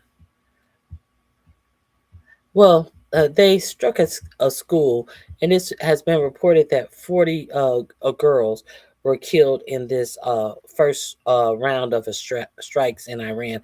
I thought I saw it here, but obviously I saw it somewhere else. I apologize. Well, there is plenty of news on Drop Site that you may be interested in. I'm going to drop this link in my chat. Please avail yourself to this link and avail yourself to make any comments in the chat. Like, comment, subscribe. If you learned something new here, you can help me reach my goals. My goal is just to give you information that you may not have heard on your for-profit media. A lot of things are always omitted in our for-profit media. Now, let me share something else with you, because I have talked about the midterm elections. I have talked about how 4547 is trying to say that the things that he is doing with the election is to foster election security. But let's see what is really going on with these elections. We understand that the FBI and Tulsi Gabbard have collected all the Georgia election information. We understand that 25 states are suing because Trump is demanding all of our election information from 25 different states. Now, you may not know that 5 more states have been added to the demand from Trump for all of our state election information. And why is that a problem? Because it's against the law. Elon, there's a few things we know about Elon Musk. Not only is he the richest man, but since they have all the data about the Georgia elections, how come your for-profit media is not telling you that in all of this data about the Georgia elections, Elon Musk's super PAC sent out what appeared to be a real ballot with checks for certain people already chosen, and that is against the law unless you put on this material that this is a sample ballot and this is sent to you by this, that, and the other PAC. Elon Musk has committed voter fraud in the state of Georgia. Do you think that could be one of the reasons why all of the voting material in Georgia has been confiscated by the federal government? Absolutely. You wonder why they try to make you believe that it is Democrats when it has always been routinely discovered that it is the Republicans who are voting for their dead wives, their dead parents, registering their dogs as humans to vote for Republicans. Did you hear this about how Elon Musk committed voter fraud? If you haven't, here you go. And in the world, he's also still a little boy. He's still the same little boy who grew up in apartheid South Africa. He grew up from that boy in a vile, racist, regressive, oppressive state, watching black people systematically blocked from civil liberties or participation in a liberal democracy. He went from that to a Nazi-saluting white power advocate, to a wildly wealthy individual trying to shift the global political order toward, once again, white supremacy. That's who he is. It's what he's doing. And he's trying to use his dollars, his money, his influence, his power to do so. And he stands to benefit hundreds of billions of dollars if he can secure the power structure of the United States inside of the Republican Party. And he's trying to do it. He's trying to pay for people's votes. And he's been ruled against by Georgia for voter fraud. Another case of voter fraud, except it's not what the Republicans would have you believe. It's not Democrats and immigrants. Well, I guess it is immigrants. This is a case of an immigrant violating the law and conducting himself in voter fraud. Yeah, I guess it is. But let me give you a flavor for what Elon Musk has done this last election cycle, just this last election cycle. Remember the whole thing with the Wisconsin Supreme Court race where he was trying to put his thumb on the scale, paying people to vote, clearly violating the law? Let me remind you with this headline from the New York Times. Elon Musk backtracks on a legally questionable plan to pay voters. Experts had said that his pledge to hand out two $1 million checks to people who had already voted in Wisconsin Supreme Court race seemed to run afoul of state law. That was March. That was March of 2025. Here we are, February 20th, 2026. And there's this headline, and I've got a clip to play for you of the Georgia State Elections Board ruling against him. He's not going to be prosecuted for this because apparently we can't hold any rich and powerful people accountable in our country. We are a laughingstock in that way. But what they did do is they sent him a firm letter of reprimand. Oh, that'll stop Elon Musk from doing shit. Well, a strongly worded letter after they found that he created voter fraud. This is what the election board is doing. They wrote him a strongly worded letter. If every criminal was oh so lucky. Yeah. Here's a headline from the New Republic before I get to the video clip. Turns out there was voter fraud in Georgia by Elon Musk. The State Board of Elections found Musk's PAC sent pre-filled ballot applications. He sent ballots already filled out for people just to sign their names and fill out their identifying information to send to the Georgia into the election to put his thumb on the scale in this past election. The same thing that Republicans time and time again talk about the evils of. That this is why we can't have mail-in ballots because blah, blah, blah, blah, blah. And then every time the thing that they say happened, when it does happen, it happens from one of them. This is from the article. If Donald Trump's administration really wants to find evidence of foreign interference in Georgia's election, then they need look no further than the president's old friend, Elon Musk, and his shady super PAC. Members of the Georgia State Elections Board voted Wednesday to issue a formal letter of reprimand to Musk's America PAC over the billionaire technocrat's illegal scheme to get Trump elected. Georgia, a key battleground state in 2024, was the target of aggressive campaigning by Trump's team. In October 2024, the Georgia Secretary of State's office launched an investigation after receiving numerous reports from residents across several counties saying they've received partially pre-filled absentee ballot applications from Musk's America PAC. According to John Fervier, I think that's how to say it, the state's election board chairman. Now, this brings into question exactly why, pray tell, please, someone explain to me, what was the justification for Donald Trump bringing his director of national intelligence into a raid by the FBI to steal ballots from the 2020 election? Seems like a lot of chicanery going on in and around the elections in Georgia specifically, mainly because it's the flippiest of the flip states. It's the swingiest of the swing states. There was evidence to suggest America PAC had violated a state law that prohibits any person or entity other than an authorized relative to send an elector an absentee ballot application pre-filled with the elector's required information, according to Janice Johnston, the SEB's vice chairman. America PAC has also failed to display in a conspicuous location that this was not an official government publication, was not provided by the government, and was not a ballot, Johnston added. The board swiftly voted to issue a letter of reprimand to America PAC. This letter comes weeks after Trump suggested that his director of national intelligence, Tulsi Gabbard, was spot lurking around a federal raid at the election office in Fulton County, Georgia, because she was investigating foreign interference in elections. And that raises a pretty big question. The meeting that was broadcast of them deciding they're going to send their letter of reprimand. Apparently, Susan Collins is also on the Board of Elections in Georgia, expressing her concern. Obviously, that's a joke. But here they are, ruling in this matter, sending out their limp and lifeless letter of reprimand to the world's richest man who doesn't give two shits about their reprimand. Watch this.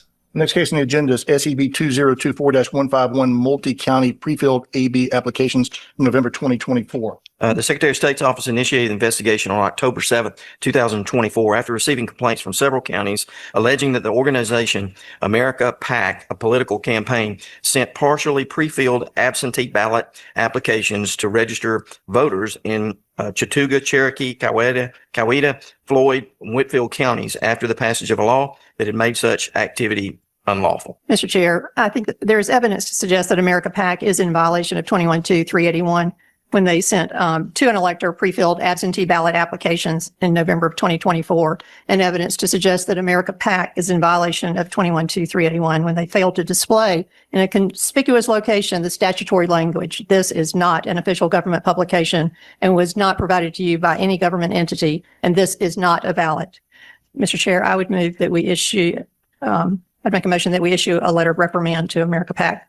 We have a motion to issue a letter of reprimand to America PAC. Is there a second? Second.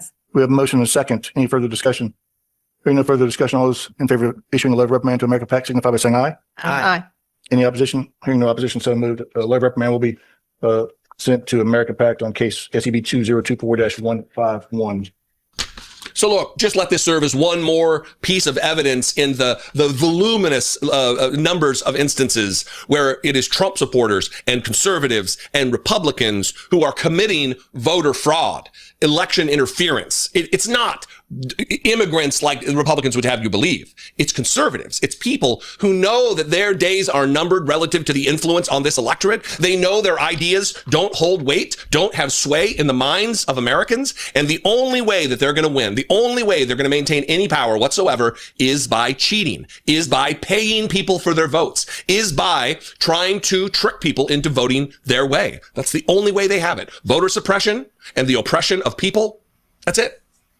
And we got our Nazi saluting guy who stands to make hundreds of billions of dollars from government contracts. He's got a motivated reason for this. This isn't ideological. Okay, that is in my description box. Speaking of making hundreds of billions of dollars, who have heard about the little contest for AI that they are having at the Pentagon? It's supposed to go on.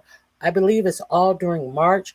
Of different AI companies are vying for a position to get a Pentagon contract. Now, if you are aware, Anthropic had a contract with the Pentagon. But is it here? But they are in jeopardy of losing their contract because they refuse to get rid of some tracking capabilities that Pete Kegbreath said that they, if they want to keep their contract with the Pentagon, they need to allow their AI to be able to, let me see, track people. Let me see if I can find this. Here, let me. I've been meaning to talk about this for quite a long time.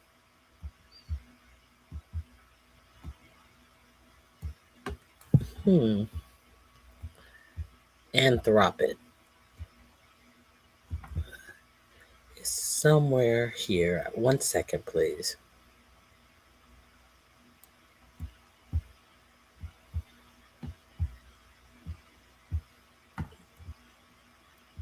Maybe it's somewhere else. Let me see if I can find it. Hmm.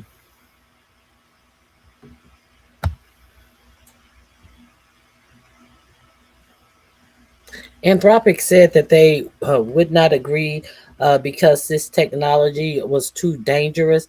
But now Anthropic has changed their mind and say that they will oblige the Pentagon to have this dangerous portion of AI that they don't even want to use themselves. Let me see if I can find it. Let me see if I can find it.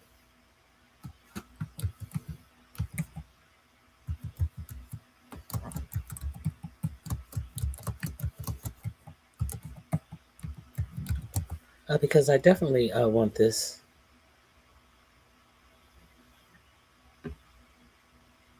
Mhm.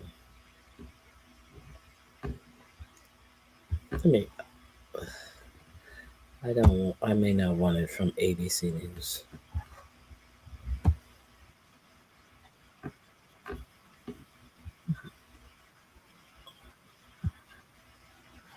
Here we go.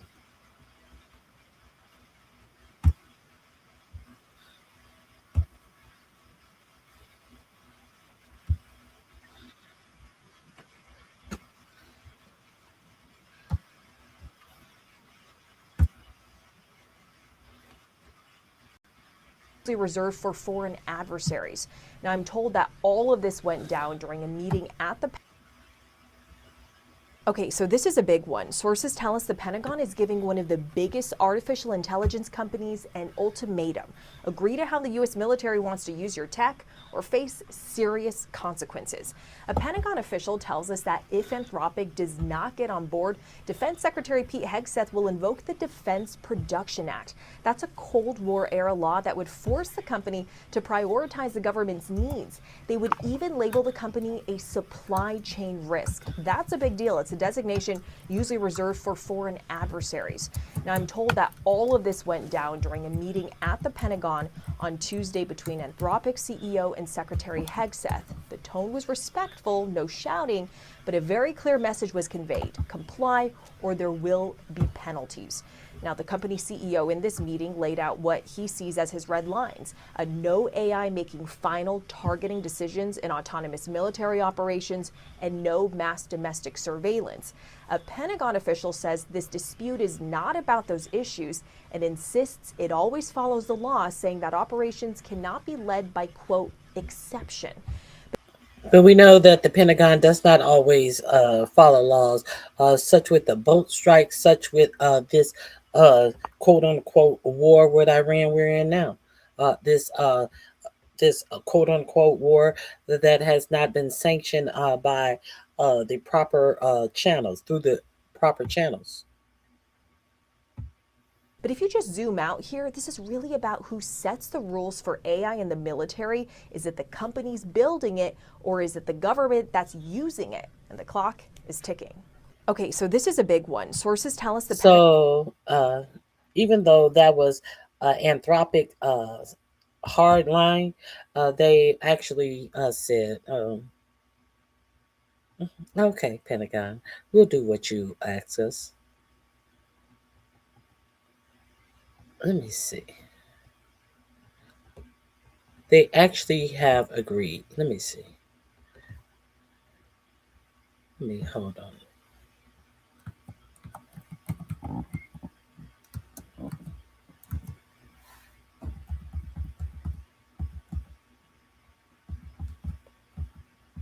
One second.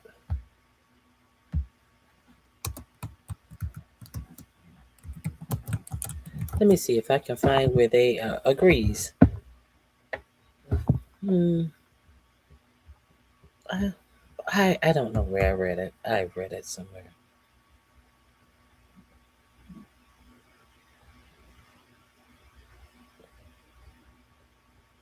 Maybe I heard it today because I don't see where they agreed to it. Let's see why they said they couldn't agree to it.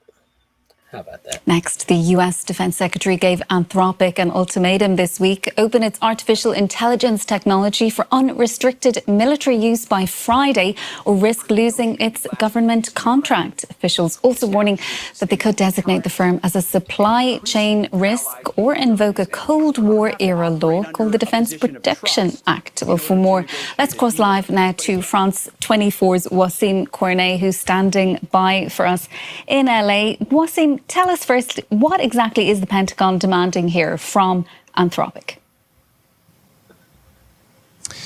Yeah, the Pentagon is essentially requesting that Anthropic remove its restrictions from how its AI model, which is called Claude, can be used inside a new internal military internal network, either do that or face the consequences. The Defense Secretary, Pete Hegseth, has given the company a Friday deadline tomorrow at 5 p.m. Eastern time. If Anthropic doesn't agree, the Pentagon says it is ready to sever ties with the company to terminate its contract and even label it a potential supply chain risk, which would effectively put Anthropic on a government blacklist. Officials have also raised the possibility of invoking something called the Defense Production Act, which we'll get to in just a moment. Right now, Anthropic places limits on how its system, Claude, can be used.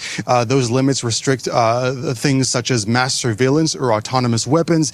It is the last major AI firm not to be fully plugged into this new Defense Department system. The CEO of the company, Dario Amodei, has publicly raised concerns about unchecked military use of AI. Now, the Pentagon, of course, has said it has no plans to break the law, but also that it will not allow a private company to set operational limits. Now, in the last few minutes, we've heard back from Anthropic. We were waiting to hear back from them following that new request by the Defense Department. They said that they cannot, in good conscience, accede to the Department of Defense's request. It explains that decision, saying that language received from the Department of Defense made no progress, that in terms of the mass surveillance of Americans and the use of autonomous weapons, saying that the words, this new language issued by the Department of Defense, is surrounded by legalese which would allow those safeguards to be disregarded.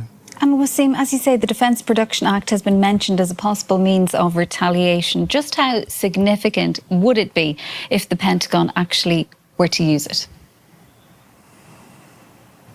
Yeah, it would be a massive escalation. Let's talk a bit about what the Defense Production Act is. It dates back to the 1950s, to the Korean War, and it allows the federal government to direct private industry to prioritize national defense needs. It's been used in the past for things like COVID, medical supplies, energy shortages, but it's never been used to force a private company to alter safety rules of a product that it designed itself.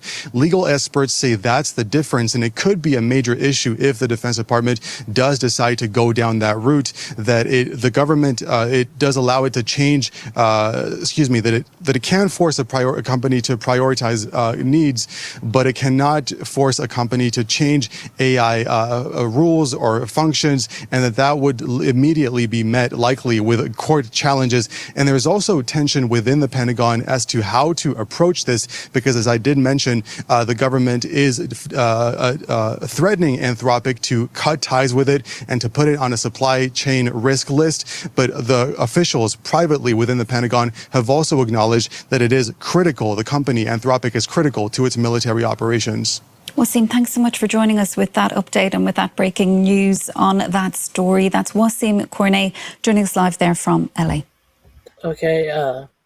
Anthropic CEO Dario Amodei, who is someone who insists that his company's AI model cannot be used to conduct mass surveillance or to carry out violence, is now locked in a bit of a stalemate with the U.S. Defense Secretary, Pete Hegseth. This is disastrous because Pete Hegseth is, for lack of a better word, not well. He's not someone that I trust to make sound decisions when it comes to war and peace.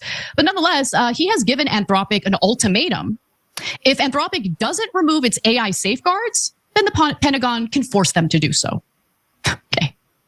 So Anthropic is considered the safest of the AI startups. Now, let me explain why it's considered that way. Although you should always be skeptical of any company that claims, no, we're the moral ones, right? In this case, it does seem like the CEO, Amadei, is concerned about how AI could be damaging to society and wants to do something about it.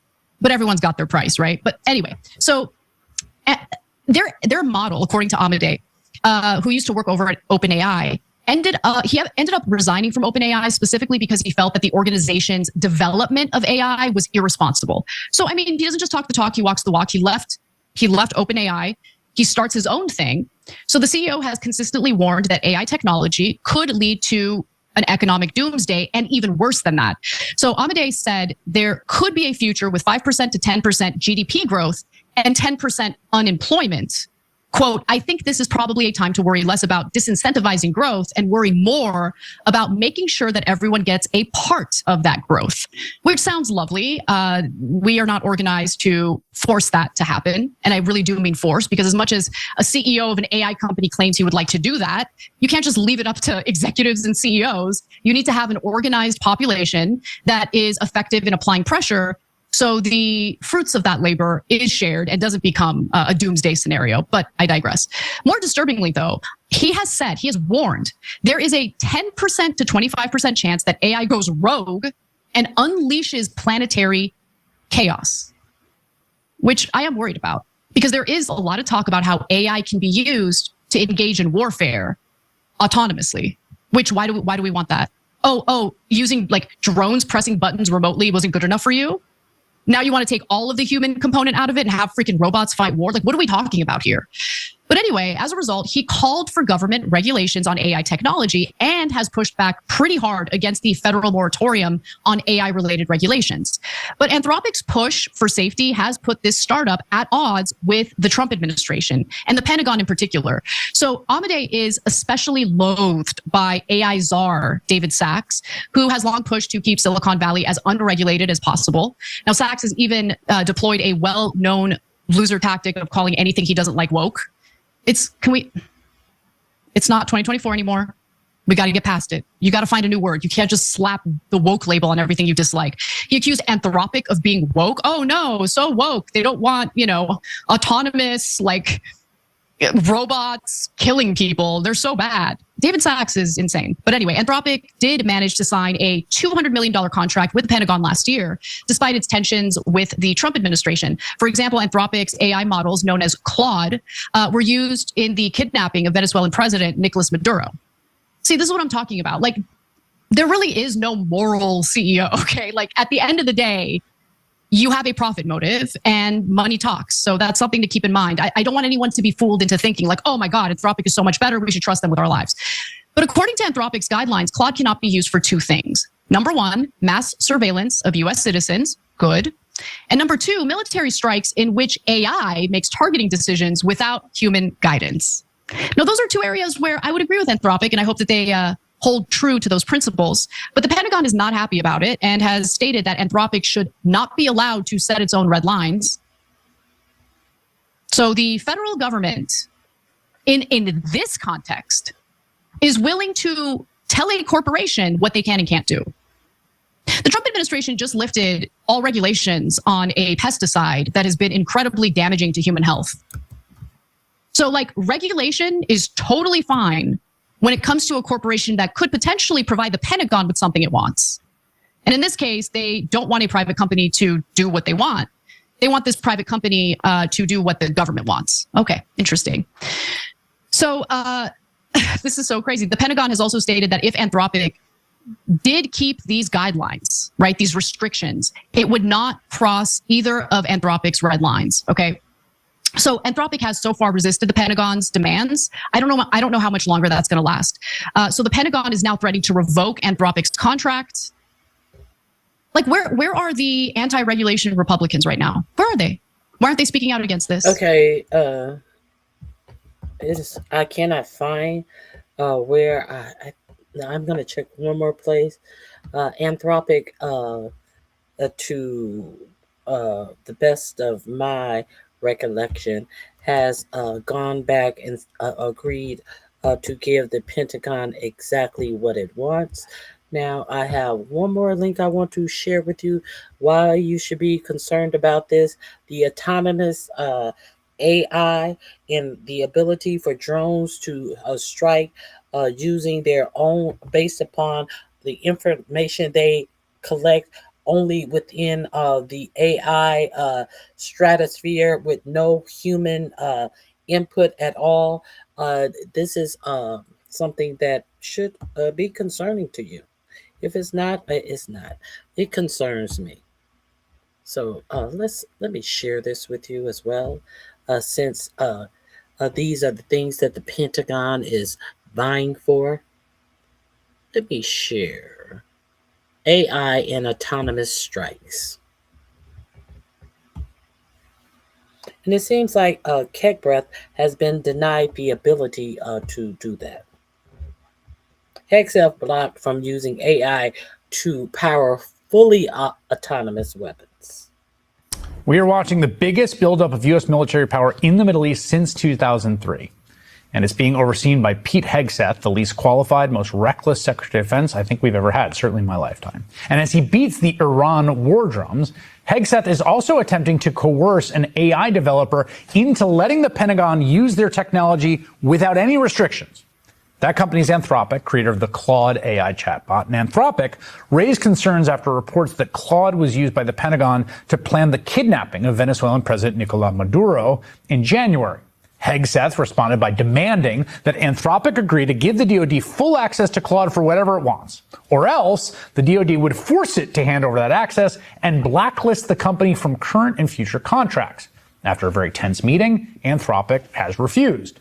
In a statement Thursday, the company said it cannot loosen its restrictions against Claude's use in two specific applications: fully autonomous weapons and mass domestic surveillance. So this picture, this man wants automated killing machines. This man now autonomous killing machines. Now, I thought I saw that they had agreed, but as the reporting as of Saturday, their deadline was yesterday at the end of business hours. I could have sworn I saw that they had changed their mind and had agreed, but I can only find reporting that Anthropic has denied the request to let the Pentagon do things that it is uncomfortable with, because they know the ramifications and the destruction that using AI autonomously would wreak on society. But here you have Kegbreath demanded it, or are they going to try to ruin the company if they don't give them that ability? And understand that they said that Anthropic only got a 200 million, not billion. They only got a $200 million contract with the Pentagon. They said you can use our tech for anything but automated killing machines and spying on people, which, by the way, I think is probably too much anyway. But what did the Trump administration say today? Well, Hegseth called Anthropic a supply chain risk, declared anyone doing business with them would be cut off from working with the federal government at all. And then Trump announced on social media the federal government will phase out its use of Anthropic. Quote, the left-wing nut jobs at Anthropic have made a disastrous mistake trying to strong-arm the Department of War. We don't need it. We don't want it. We will not do business with them again. Adding, Anthropic better get their act together and be helpful during this phase-out period, or I will use the full power, capital F, capital P, of the presidency to make them comply with major civil and criminal consequences to follow. Ben Rhodes served as Deputy National Security Advisor of President Obama. He co-hosts Crooked Media's Pod Save the World, which you can start to watch here on this station when Crooked on MS Now premieres tomorrow. Ben Rhodes joins me now. Well, Ben, you worked on the National Security Agency, and one of the things about the U.S. security state that I think is easy to not appreciate when you're outside of it, but is so clear when you're anywhere inside of it, is how much interface there is between the Pentagon, the national security state, and private corporations. I mean, this is part of how American defense works. What do you make of what happened today? Well, you're right. And that's evolving, Chris, because, when I was there, right, it was still that the major defense contractors were, Raytheon, Boeing, people that made tanks and planes. Increasingly, the technology companies are going to become the defense contractors of the future because AI is going to be integrated into many aspects of what the Pentagon does. And what we're seeing at the same time is this explosive and exponential growth in AI that is totally unregulated. There is no regulation from the United States government on the use of these technologies. I think, frankly, the United States government doesn't even know, as well as an Anthropic or an OpenAI, where these technologies are going. And so the only regulation is the terms of service that are written by the companies themselves. And in this case, you have basically a company saying, whoa, wait a second, we don't want our technology to be used for mass surveillance, or we want a human being to be in the chain of command if someone's going to be killed with an autonomous weapon. And you have the Pentagon saying, no, we get to decide how your technology is used, not you. And I think it's a seismic moment because it's getting at this question of, are we going to have completely unregulated AI with no guardrails used by our military and, by the way, potentially by other militaries around the world? So it's a very critical moment. Well, so here's what's so interesting about that. I mean, first of all, we've had no regulation and now we have like the most heavy-handed, right? So Trump is saying like all the federal government has to cease using it.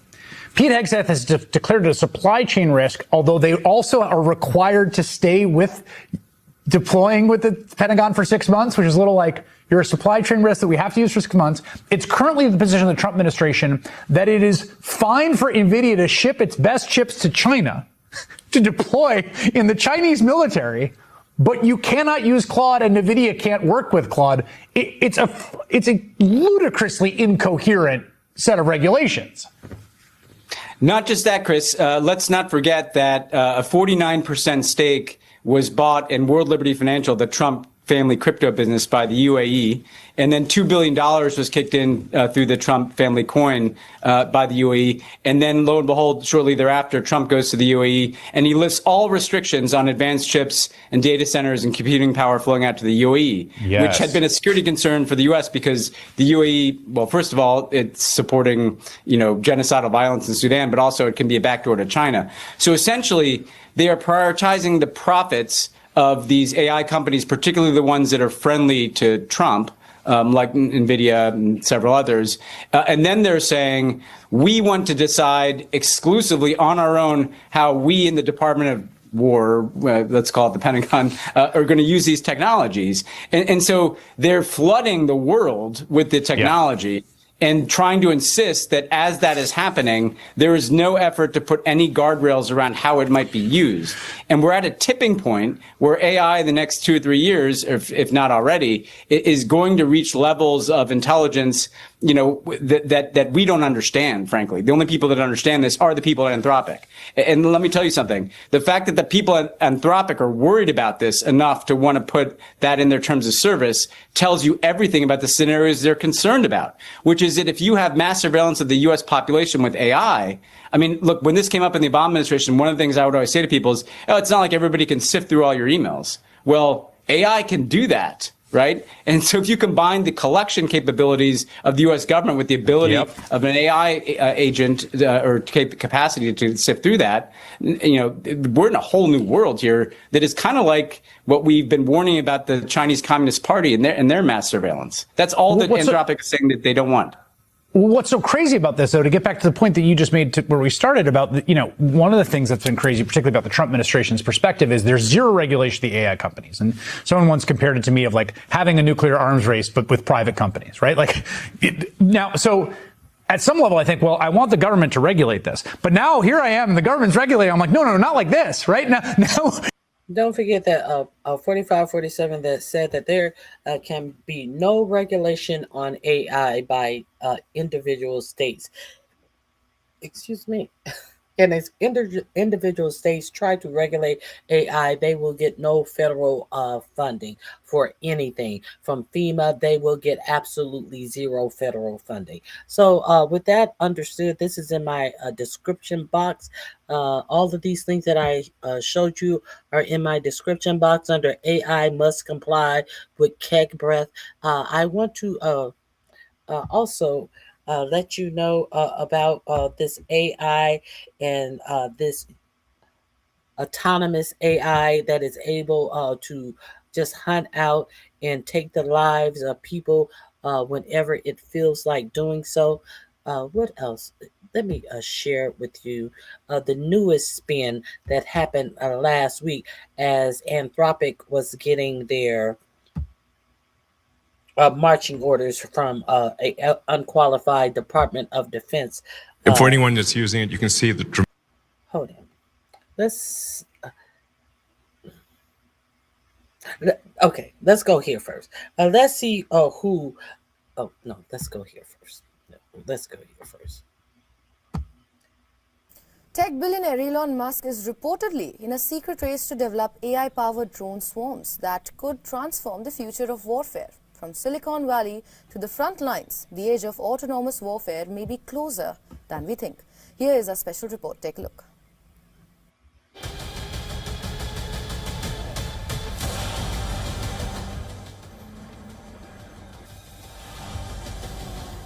They don't roar like jets. They don't march like soldiers.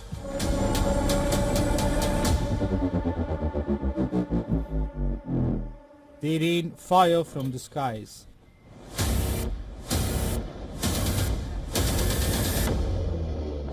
They buzz, calculate, coordinate, and strike. Drones are redefining warfare across the world. The blueprint is already visible in the war between Ukraine and Russia. Cheap drones have transformed combat. Surveillance drones spot enemy positions, they pinpoint the high-value targets, and then combat drones unleash their firepower. Tanks, trenches, bunkers, nothing is safe in today's battlefield. Drones have another big advantage. They are cheap. A missile would cost about $1 million, while a kamikaze drone comes at about $30,000 to $50,000. They are comparatively easy to manufacture and easy to replenish the stocks. That's the reason every military wants them. Now the world's most powerful military is creating a new kind of secretive drone unit. These drones would be operated by voice command. The Pentagon is already integrating artificial intelligence into its scheme of things. Now these new kind of drones would give another leverage to the American soldiers. Reports suggest that Elon Musk-owned SpaceX and xAI are bidding for a secretive contract as part of a classified push by the Pentagon. They aim to develop autonomous drone swarm technology capable of coordinating attacks and interpreting commands in real time.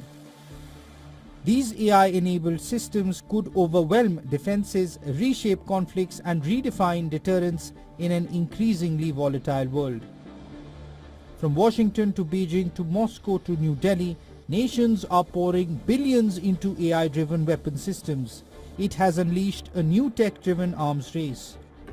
For the Pentagon, the fear is simple: fall behind and lose the next war before it even begins. The involvement of Musk's companies is striking.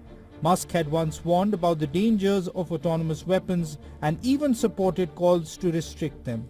Now in 2015, Musk was warning about having these autonomous weapons. Now, in this video, you see people working on something that looks like a game controller controlling the drones. No, these drones are autonomous. They speak amongst AI, and they determine how they're going to strike and whom they're going to strike based upon the data that they have about these strikes. So let's be real clear. Elon Musk is now in competition to have the Pentagon buy his autonomous drones. Firms are at the center of efforts to build them. Whether they become the involvement of Musk's companies is striking. Musk had once warned about the dangers of autonomous weapons and even supported calls to restrict them. Now his firms are at the center of efforts to build them. Whether they become tools of deterrence or engines of destruction, one thing is clear: the battlefield of tomorrow is already being coded today. Autonomous weapons, AI warfare, and a new global arms race promises to reshape warfare for decades to come.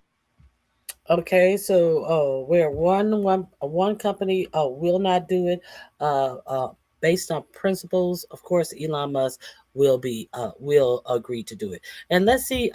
We know Elon Musk is such a successful businessman. You know, Elon Musk, who said that he was going to have this roadster car that was going to be out in a couple of months, and for anyone that's using it, and even took down payments down on these said cars. What could actually go wrong? These Here it is, 3 or 4 years later. There is no such thing as a roadsters, and I'm not sure if he even refunded the down payments on this car that was supposed to go well over 100 miles an hour. Okay, so what could go wrong is the autonomous taxi, the total auto-driven car that Elon Musk was supposed to have on the road 5 or 6 years ago, that we're going to be all the taxi drivers and all of this. What happened to that? Has that materialized as of yet?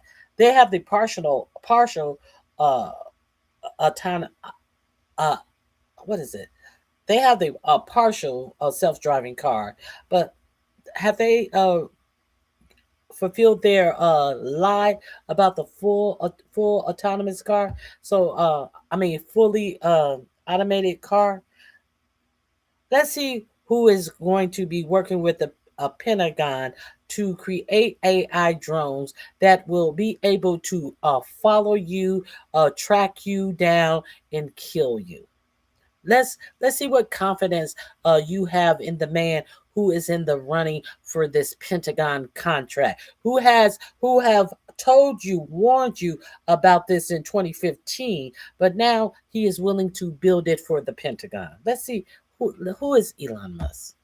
See the dramatic improvements for anyone that's using it. You can see the dramatic improvements in full self-driving, where it's getting to the point where interventions are extremely rare, and eventually they'll get to the point where there really is no need to intervene. Like the car is going to be better than human. In fact, maybe it's worth emphasizing that it's not that Tesla full self-driving will be equal to humans in safety. It will be ultimately 10 times safer than a human. So Tesla's full test driving car is going to be 10 times safer than having a human driver. Capiche? So that's what Elon Musk does. He goes on conferences like that. He goes on podcasts and he lies. He said, no, I'm not saying he says things that turn out not to be true. He says things that he knows are not true when he says them, because that gets people to invest in Tesla, and that makes him the richest person in the world. That is how he has made all of his money, is by overhyping things. And that is what he's done. And that is, you could have a problem with that economically, but some people have lost far more thanks to him overhyping things, especially like safety features. And so he's now being sued following a tragic event where a Tesla veered into a semi-truck, resulting in several deaths. This is Nathan Blaine, who accuses Tesla and Musk of having, quote, intentionally misrepresented the safety of their vehicles and the driver assistance features. Quote, based on representations the Blaines heard made by Musk and Tesla, they believed it was a safer driver than a human driver of conventional vehicles. And you see it in, like, again, the Tesla was not operating in full self-driving, but the Teslas are not capable of full self-driving. And by the way, there are responsible people at Tesla that have tried to push back on this branding, like the engineers who actually made it. Bear in mind, Elon Musk couldn't make literally any of this. But what he does do is make the work of their actual engineers and then say, well, how can I lie to people to make it seem more impressive than it is?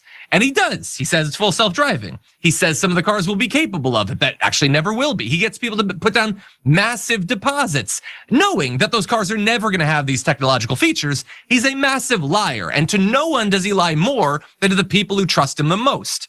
But that said, some people have lost far more than most. According to Nathan's complaint, his wife, Jennifer Blaine, was driving the car to pick up their daughters, Denali and Emily, along with Emily's husband, Zachary, just before 10 p.m., and their Model X suddenly swerved into the oncoming lane while driving through a gentle southward curve. The Tesla slammed into an oncoming semi-truck having a load weighing 90,000 pounds. The front end was crushed rearward, crushing all of the occupants. All 4 members, as well as their dog Peaches, died at the scene. And the suit targets Tesla's auto steer feature. That's a punched up version of cruise control that detects lane markings, road edges, and the presence of vehicles and objects to intelligently keep their vehicle in its driving lane. Though it's in beta, the feature is available to Tesla owners for free, unlike the automaker's more advanced autopilot and full self-driving modes. The suit also implicates Tesla's other safety systems, such as its lane departure warning and emergency lane departure avoidance systems, arguing they defectively failed. And again, this is all in an environment where people have been being told for years by Musk that these cars are autonomous or soon will be. And like, can you really think that they're being crazy to think that their car shouldn't suddenly veer into traffic when he keeps telling people, oh, someday we're going to flip a switch and your car is just going to go out there and be a taxi for people. You're not even going to have to pay attention to it. That's not true. It is just not true. And he has been lying to people. This suit, of course, is going to have to be individually adjudicated, Sharon. But I feel so bad for this family. What do you make of it? They are victims of this guy and all of his lies. He should not be trusted by anyone. There should be no fans of Tesla as long as he's the face of the brand, because he's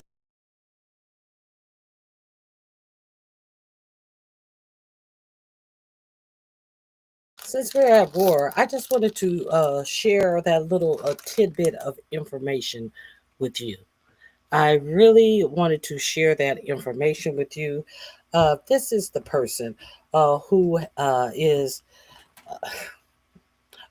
has absolutely practiced on absolute self-serving who has $1 trillion agreement with his own company to be the first trillionaire. And this is the level of liar and deceitfulness. And this is the person who your Pentagon is making agreements with to actually have unmanned autonomous drones in the United States following you and tracking American citizens. Do you think this is not for you? They're already doing that with Palantir. Do you think that they're not tracking you with all of this AI equipment? And now they're going to get someone who knows that this equipment could be dangerous, that they were speaking out on it, but now they are willing to supply your military with this dangerous stuff that they know is dangerous for contract, for welfare. This welfare queen, Elon Musk, who lives off of your tax dollar and and is a whole total fraud. And what is it going to cost him? It's not going to cost him anything, but you better worry about what it's going to cost you. So that's it. I didn't want to come live today. I really did not want to come live today, but there is no way that I can be on the path of doing news reporting and not say absolutely nothing about this bullshit unauthorized thing that 4547 is saying war. It is telling you that our military people are going to lose their lives, but he cannot. The only thing that he really cannot tell you is exactly why it is important for us to be making strikes on Iran. He hasn't found the words to tell you a reasonable reason why you should support this war. Let me see. Hold on, but let me before I leave, let me show you one more thing about him saying, well, once we start this war, they're going to support it. Netanyahu, you strike first, and then they'll support the war once the U.S. military people start getting hurt. Let me share this with you. This is where I started, and this is will be where I'll end. I will end with where I started.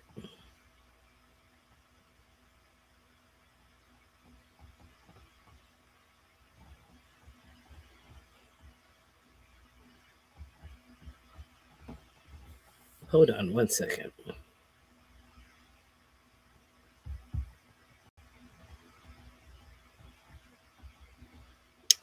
I think it is with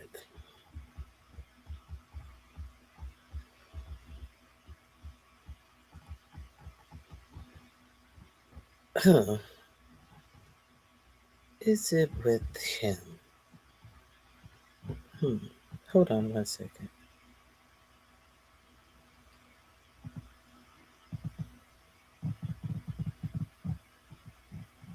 I think it may be here. So the other day, we talked about how Mike Huckabee did an interview with Tucker Carlson, and Tucker grilled him on a number of different questions. And there was one moment, which was probably the most telling moment, where Mike Huckabee says, effectively, Israel should be allowed to take virtually all of the Middle East. Tucker asked him a very direct and pointed question. Hey, in the Bible, Israel has more land. Here's how much land it has. Like, what are you saying? If we abide by the Bible, should they be able to take all of that land? And Huckabee basically goes, yeah, I think they should be able to take all of it. That led to a diplomatic crisis because you had all of these Middle Eastern countries release statements like, excuse you? Like, what are you talking about? And remember, all these people, they're pretty chicken shit, by the way, because they just watched Israel wipe Gaza off the map, and they didn't do Dickie McGee's acts about it, right? But now it's like the light bulb moment where they go, oh shit, that could easily be us. And now they're saying, you're next. Now they're saying, so is it official U.S. policy now? The U.S. ambassador to Israel is openly saying, Israel should steal the entire Middle East. Steal from like 6 different sovereign countries. Who gives a shit? Go ahead. And so they're going, wait a second, is this official U.S. foreign policy? We think you should apologize. This is insane. These are our countries. These are our borders. You have to respect our borders, respect our sovereignty. And it's like, do you see what happens when you let one thing slide? When you let Gaza slide and you let them do that genocide and that ethnic cleansing, and you let them destroy 90% of the buildings in Gaza, look at what happens. Look at what happens. Then there are no more rules for anybody. Sorry, international law is gone. There's no protections. It's might makes right. It's law of the jungle. And so now Huckabee's like, yeah, they should be able to take it all. Okay, ready? Now, you might look at that and say, okay, but Kyle, that's one extremist. And so he's not indicative of anything broader than that. Here's the problem. It's not true. Huckabee is a Christian Zionist, an evangelical, fundamentalist Christian Zionist. He is fervently pro-Israel for biblical reasons. He thinks Jesus is going to return to Israel when Israel takes all that land. He's going to come down on a winged horse. There's going to be the rapture, and he's going to get to go to heaven. Okay? That's what Huckabee actually believes. There are millions of Christian Zionists in this country who believe the same thing. Also, there are millions of, Israeli Zionists who believe they have a biblical right to virtually all of the Middle East. This is a toxic brew. This is a toxic mix. So, Netanyahu, we discussed in the past, not that long ago actually, that Netanyahu said, yeah, I believe in the Greater Israel Project. Of course I believe in the Greater Israel Project. So that's him admitting, yeah, I want to steal more territory from more places. Of course. That's him admitting that. Now you have the U.S. ambassador to Israel saying that. And you might say, okay, but Kyle, it's not like this is the default actual opinion of the people with all the power right now, right? Right? It absolutely is. So not only does Netanyahu believe this, and Ben-Gvir and Smotrich, not only do they all believe this, all the people with the actual power, not only is Trump going to defer to these people because the Israel lobby pays him a colossal amount of money, right? But also, here's the so-called opposition in Israel. Look at this.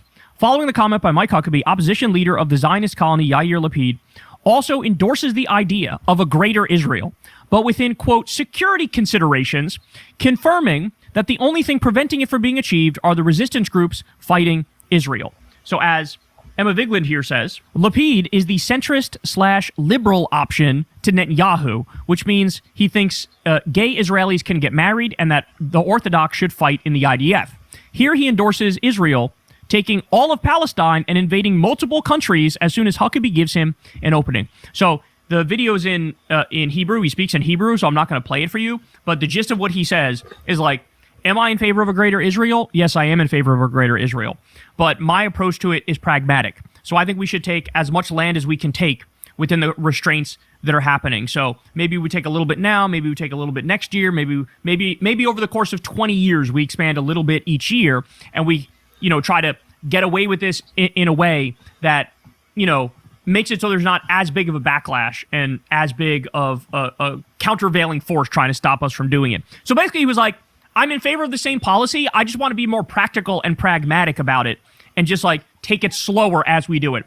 There's your so-called left wing in Israel. There's your opposition party in Israel. In some ways, it's actually worse, by the way, than like the Republicans and the Democrats. People often say, myself included, the Democrats are not a real opposition party against the Republicans. There's so much diet MAGA in the Democratic Party. But the Democratic Party, compared to the Israeli left, looks like it actually is an opposition party. That's how much there is no pushback in Israel. I mean, we literally watched a genocide and an ethnic cleansing being live streamed in 4K. And there was like, what? A couple hundred or maybe a couple thousand protesters in Israel that actually gave a shit enough to say, you actually should stop this and not murder all these people. Here's your Israeli left right here. This guy saying, yeah, greater Israel, but let's just be more pragmatic and practical. Let's not go for it all like this year. Okay. That was not what I wanted to show you, but it was worth me watching. This is what I wanted to, since we were talking about all of this obeying of Israel, I would be remiss if I groups, and obviously you all too, are working to make the biggest how the Democrats are complicit with this as well. AIPAC and AI are both swamping House elections as we head into next week. Next Tuesday will be the first kind of primary of the 2026 season. To talk about that, we're going to be joined by two Davids, David Dayen and David Hogg. David Dayen is the executive editor of the American Prospect. David Hogg is the head of Leaders We Deserve, which is participating in a lot of these primaries around the country. Dayen, and let's put A2 up there, just to because David Dayen and I have been doing a bunch of reporting on the kind of secret AIPAC primary effort going on in Illinois, and we'll talk about that kind of on the back half of this program. We're also going to be joined by Nida Alam, who I interviewed. I pre-taped an interview yesterday with her, and we'll attach that to the end of this project. So I want to start with actually Nida, because it's an incredible case here. Let's start with you, David Hogg, because you guys have endorsed Nida Alam. So she ran in 2022 against Valerie Foushee. Do you say it Foushee or Fouché? Foushee. Yeah. Foushee, okay. Yep. So it's actually a little bit more progressive. And my understanding is that if that 2022 race were run in this new district, she actually wins. Mm-hmm. So and also Foushee has done very little fundraising. I was checking it last night. I think she raised less than $550,000 for this cycle, which is, for an incumbent, she was outraged, who just launched her race in December. Yeah. I mean, Foushee is freaking out so much. I got a screenshotted text from Foushee to another member of Congress who's a friend of mine, where she's saying, this group Leaders We Deserve is coming after me. Please, help me out, send me money. And of course, that member wasn't going to, but that was literally less than a week ago that she is currently texting members of Congress freaking out. And I think it shows the weakness that some of these incumbents are in. When you're propped up by AIPAC, you don't actually have to be that strong of a campaigner to win a lot of the time, especially if it's a crowded primary and you don't need to win by that much. In this case, we're dealing with a different district that also has had some of the most Doge cuts of any congressional district in the country, with a much more significant... This is Durham area, it's the Raleigh-Durham-like area. And on top of that, the district, because of the redistricting, as you mentioned, is significantly more South Asian than it was previously as well. And we're dealing with an electorate that is incredibly fed up with the state of the party right now. All right. That's interesting that she is going for members of Congress, because that's like low-hanging fruit. Less than 2 weeks before her election. 2 weeks, Well, it wasn't just members, it was publicly. So, Foushee, like many candidates, particularly ones who are desirous of super PAC money, has a red box. Mm-hmm. And you know what a red box is. That's a section of their website where they often sort with of a literal red box around it, where they sort of soft coordinate with super PACs and say, here's what voters need to know in this district. And she changed the language on her red box right before all this money came in. And previously it just had sort of a generic message. And then you could almost see the 4-alarm fire in the red box. It was voters need to immediately hear that stop waiting. That Nida Alam is getting $1 million from dark money, and Valerie Foushee won't be bought. Hilarious. It was Comical. like such an urgent message. And now what we've seen in the week since is that those super PACs have delivered. Valerie Foushee won't be bought. Please dump millions of dollars into this Please campaign. spend this money to tell people that I won't be bought. So we can put up E1 here. This is a tweet from Dave Dayan. How badly she AI see how now it works. Let's has under get to attack Hakeem in Gaza and says that she's reject this money was a town hall in the district where she was actually as to where we are today. Well, before we do the reveal of how the AIPAC money is getting into the district now, why did you guys get in? Like, what made you get into this particular race? Because as you're mapping out the limited resources that you have, you know, it's sizable, but it's not infinite. What made you pick this one? Because I've heard the argument from some people that, like, hey, Foushee, because she was able to be pressured at the grassroots level and she got better, like, we should reward that by reelecting her, and so that it tells other candidates, come our way, and we'll welcome you, rather than, you know what, we're going to take you out anyway. Ultimately, Nida's going to be here for the long haul, a lot longer than Foushee. Nida also in this district, what we saw was that. I think I'm paying you. I don't see what where he actually interviews Hakeem Jeffries. I actually wanted to get to that portion. Maybe they have deleted that out of this video since I've saved it, because he was actually asking.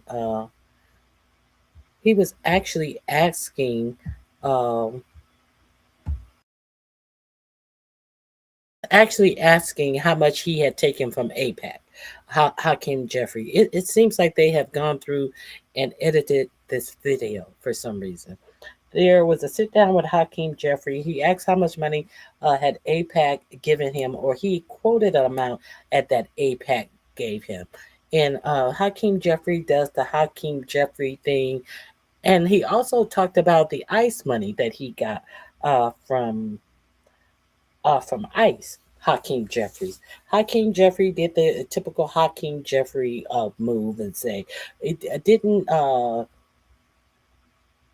agree or disagree about getting AIPAC money. Didn't give a reason why he was getting AIPAC money. He said that, you know, I collect a lot of money when I'm out here campaigning, and you know the thing that I am most proud of is that the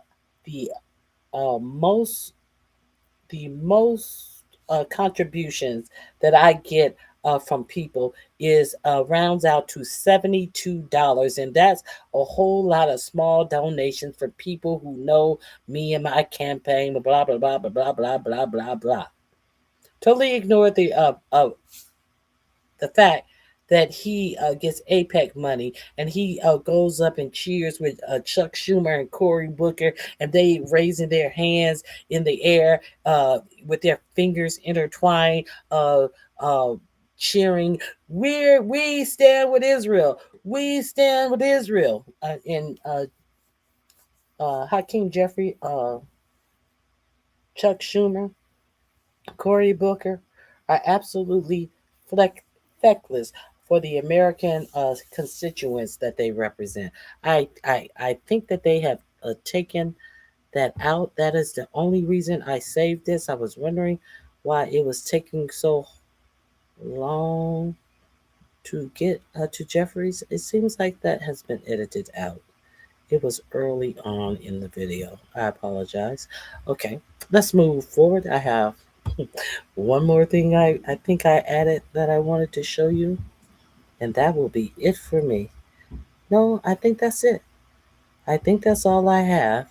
Let me double check and make sure.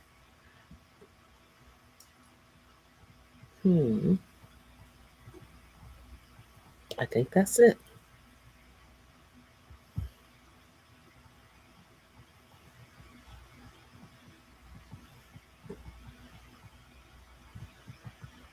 Yes, I think that's it. I appreciate you all being here. Understand that everything that I have saved for you guys.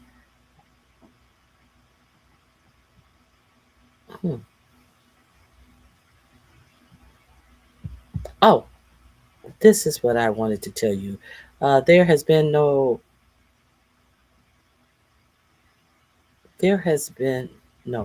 something else I wanted to show. There has been no authorization of the war, and it seems like Democrats and Republicans are revolting about what is going on in Iran. We have a major news day beginning already because Republicans on Capitol Hill are upset following Hillary Clinton's deposition testimony. The tide is turning. Multiple Republican senators on Capitol Hill are now demanding that Pam Bondi and the Justice Department release all the Epstein files as they relate to President Donald Trump. That's not the revolt I was looking for. Hold on. That is one revolt. That is a good revolt.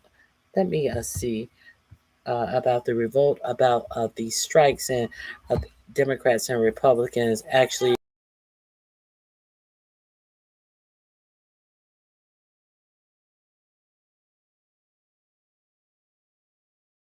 You don't. Actually, hold on. Shh, what are you doing? Actually wanting a vote on these strikes in Iran. I apologize. Let me see if it was here. It may be in a short. Hold on a second.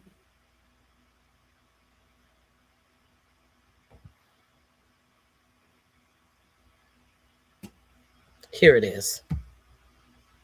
From both parties are now demanding. Okay, here we go. Demanding an immediate vote to rein in the President of the United States' ability. Okay, breaking news. Republican and Democrat lawmakers demand congressional action as Trump launches war. This is what I will end with that. This would be my last link. The link is going to be in your description box. If you're not familiar with Aaron Paranis, I suggest you familiarize yourself with him. He does great content. He's a actual attorney, and he has started to doing content. He's one of the fastest rising social media news content in the country. So I'll go over there, give him a click and a view, and subscribe to his page. And this is the last link in my description box. Let's go. The United States of America is officially at war in the Middle East once again. In the past several hours, the United States and the Israelis launched comprehensive strikes across Iran, using the massive armada that the President of the United States built up over the past many weeks to strike military installations throughout Iran, nuclear sites, political sites, and, according to Iranian state media, even a children's school. The President of the United States made the announcement overnight while many Americans were asleep and made clear that these strikes would be the first, but not the last. In addition, the Iranian government has responded, targeting U.S. military interests in the region. And right now, there is a full-scale war in the Middle East. What's the goal? The goal is regime change. Donald Trump is urging the Iranian people to rise up and take over their government. In the United States Congress, approval for the strikes was not given, nor was it asked ahead of time. Multiple lawmakers from both parties are now demanding an immediate vote to rein in the President of the United States' ability to conduct further military action in Iran. There's been a lot of news in the past 5 hours. I've tracked it all for you. Let's go through it one by one. It's going to be a long day, a long week, a long weekend. Subscribe to my Substack, click the link below to support my work, and let's jump right into it. Overnight, the President of the United States announced the following military strikes in Iran. Take a listen to him making the announcement. Finally, to the great, proud people of Iran, I say tonight that the hour of your freedom is at hand. Stay sheltered. Don't leave your home. It's very dangerous outside. Bombs will be dropping everywhere. When we are finished, take over your government. It will be yours to take. This will be probably your only chance for generations. For many years, you have asked for America's help. but you never got it. No president was willing to do what I am willing to do tonight. Now you have a president who is giving you what you want. Break the So law. let's see how you respond. No America president is will backing do you with that. overwhelming strength and devastating force. Now is the time to seize control of your destiny and to unleash the prosperous and glorious future that is close within your reach. This is the moment for action. Do not let it pass. May God bless the brave men and women of America's armed forces. May God bless the United States of America. May God bless you all. Thank you. In his speech, as you heard right there, the president of the United States is actively urging the Iranian people to rise up and take over their government, to topple the Ayatollah Khamenei, and to provide regime change in Iran. Now, who would it take over? That's not fully clear. There are many factions within Iran. It would create a power vacuum in the Middle East. And if this sounds familiar, well, it's because something similar happened in the early 2000s when the United States first invaded Iraq. At the same time, the president would not rule out American casualties in this conflict. To kill. The lives of courageous American heroes may be lost, and we may have casualties. That often happens in war. But we're doing this not for now. We're doing this for the future, and it is a noble mission. We pray for every service member as they selflessly risk their lives to ensure that Americans and our children will never be threatened by a nuclear-armed Iran. So that is the latest from the president. Now, meanwhile, lawmakers are reacting, saying that we need to rein in his power. This morning, Senator Tim Kaine demanded that the United States Senate immediately return to session to vote on his war powers resolution. This must formally decide on U.S. involvement in hostilities against Iran. Quote, the Senate should immediately return to session and vote on my war powers resolution to block the U.S. forces in hostility against Iran. Every single senator needs to go on record about this dangerous, unnecessary, and idiotic action.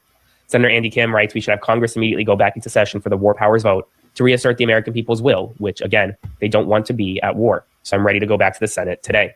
Mark Warner writes, the American people have seen this playbook before. Claims of urgency, misrepresented intelligence, and military action that pulls the United States into regime change prolongs costly nation building. It does not appear that Donald Trump has learned the lessons of history. Military action in this region almost never ends well for the United States, and conflict with Iran can easily spiral and escalate in ways we cannot anticipate. You also have Republicans reacting, saying, from Lindsey Graham, saying the operation was well planned, calling it violent, extensive, and at the end of the day, successful. He says the demise of the Ayatollah's regime with American blood on its hands, is necessary and more than justified. He described it as pivotal and necessary operation to protect American interests and Americans. That's from Senator Roger Wicker. Congressman Thomas Massie, meanwhile, called the strikes acts of war unauthorized by Congress. And Congressman Ro Khanna says that Congress must reconvene on Monday to vote on my and Thomas Massie's war powers resolution to stop this war. We're getting some images from the AFP, the Associated Foreign Press, from inside Iran. Right now, the nation is at a near total blackout. Only about 4% of the country has Wi-Fi. This is some images coming from within Iran that looks to be some type of building that was struck. This is a satellite image obtained by the New York Times, the first publicly released satellite image of the compound where the Ayatollah, the leader of Iran, lives. Now, on NBC News this morning, right before I hopped on, Iran's foreign minister says that he believes that the Ayatollah has survived the strikes, although NBC has not independently verified the strikes, or whether or not he's alive. In addition, Iranian state media is reporting that an Israeli strike hit a girls' primary school in the southern county of Manab. Iranian officials claim dozens of children were killed and many more injured, though those casualty figures have not yet been independently verified, although strikes in the region have been verified.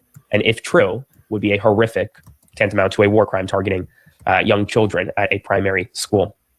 In addition, Oman's foreign minister told NBC News that he was dismayed that the active U.S.-Iran negotiations brokered by Oman had been undermined by the strikes, warning that further escalation would not serve U.S. interests or global peace. So there's a lot of moving parts right now. And ultimately, right now, what we don't know is the status of the Ayatollah. We don't know what the future holds for the Iranian people. We don't know how many strikes there will be, whether or not when the next wave of strikes will be. We do know that this isn't the first, because remember, we struck Operation Midnight Hammer before. It won't be the last. Looks as though it's going to be a lengthy bombing campaign. And what we also don't know is whether or not U.S. military boots are or ever will be on the ground in Tehran. That would be obviously a significant escalation of any such conflict in the Middle East. This is a major development. The first time, well, rather, I feel like history is repeating itself. The United States is back at war in the Middle East. Will there be an end to this one, like the one we saw in Iraq and Afghanistan? That's unclear. Like, comment, share, and subscribe. I'll have updates for you very soon. Will it be 20, 21, 22 years later before we see an end to this one, to no avail, and blood and treasure spilled all over the Iraqi the Iranian ground? Is this what we are doing again? As American people lose their jobs, their security, their health care, all of these things that is being ignored in America.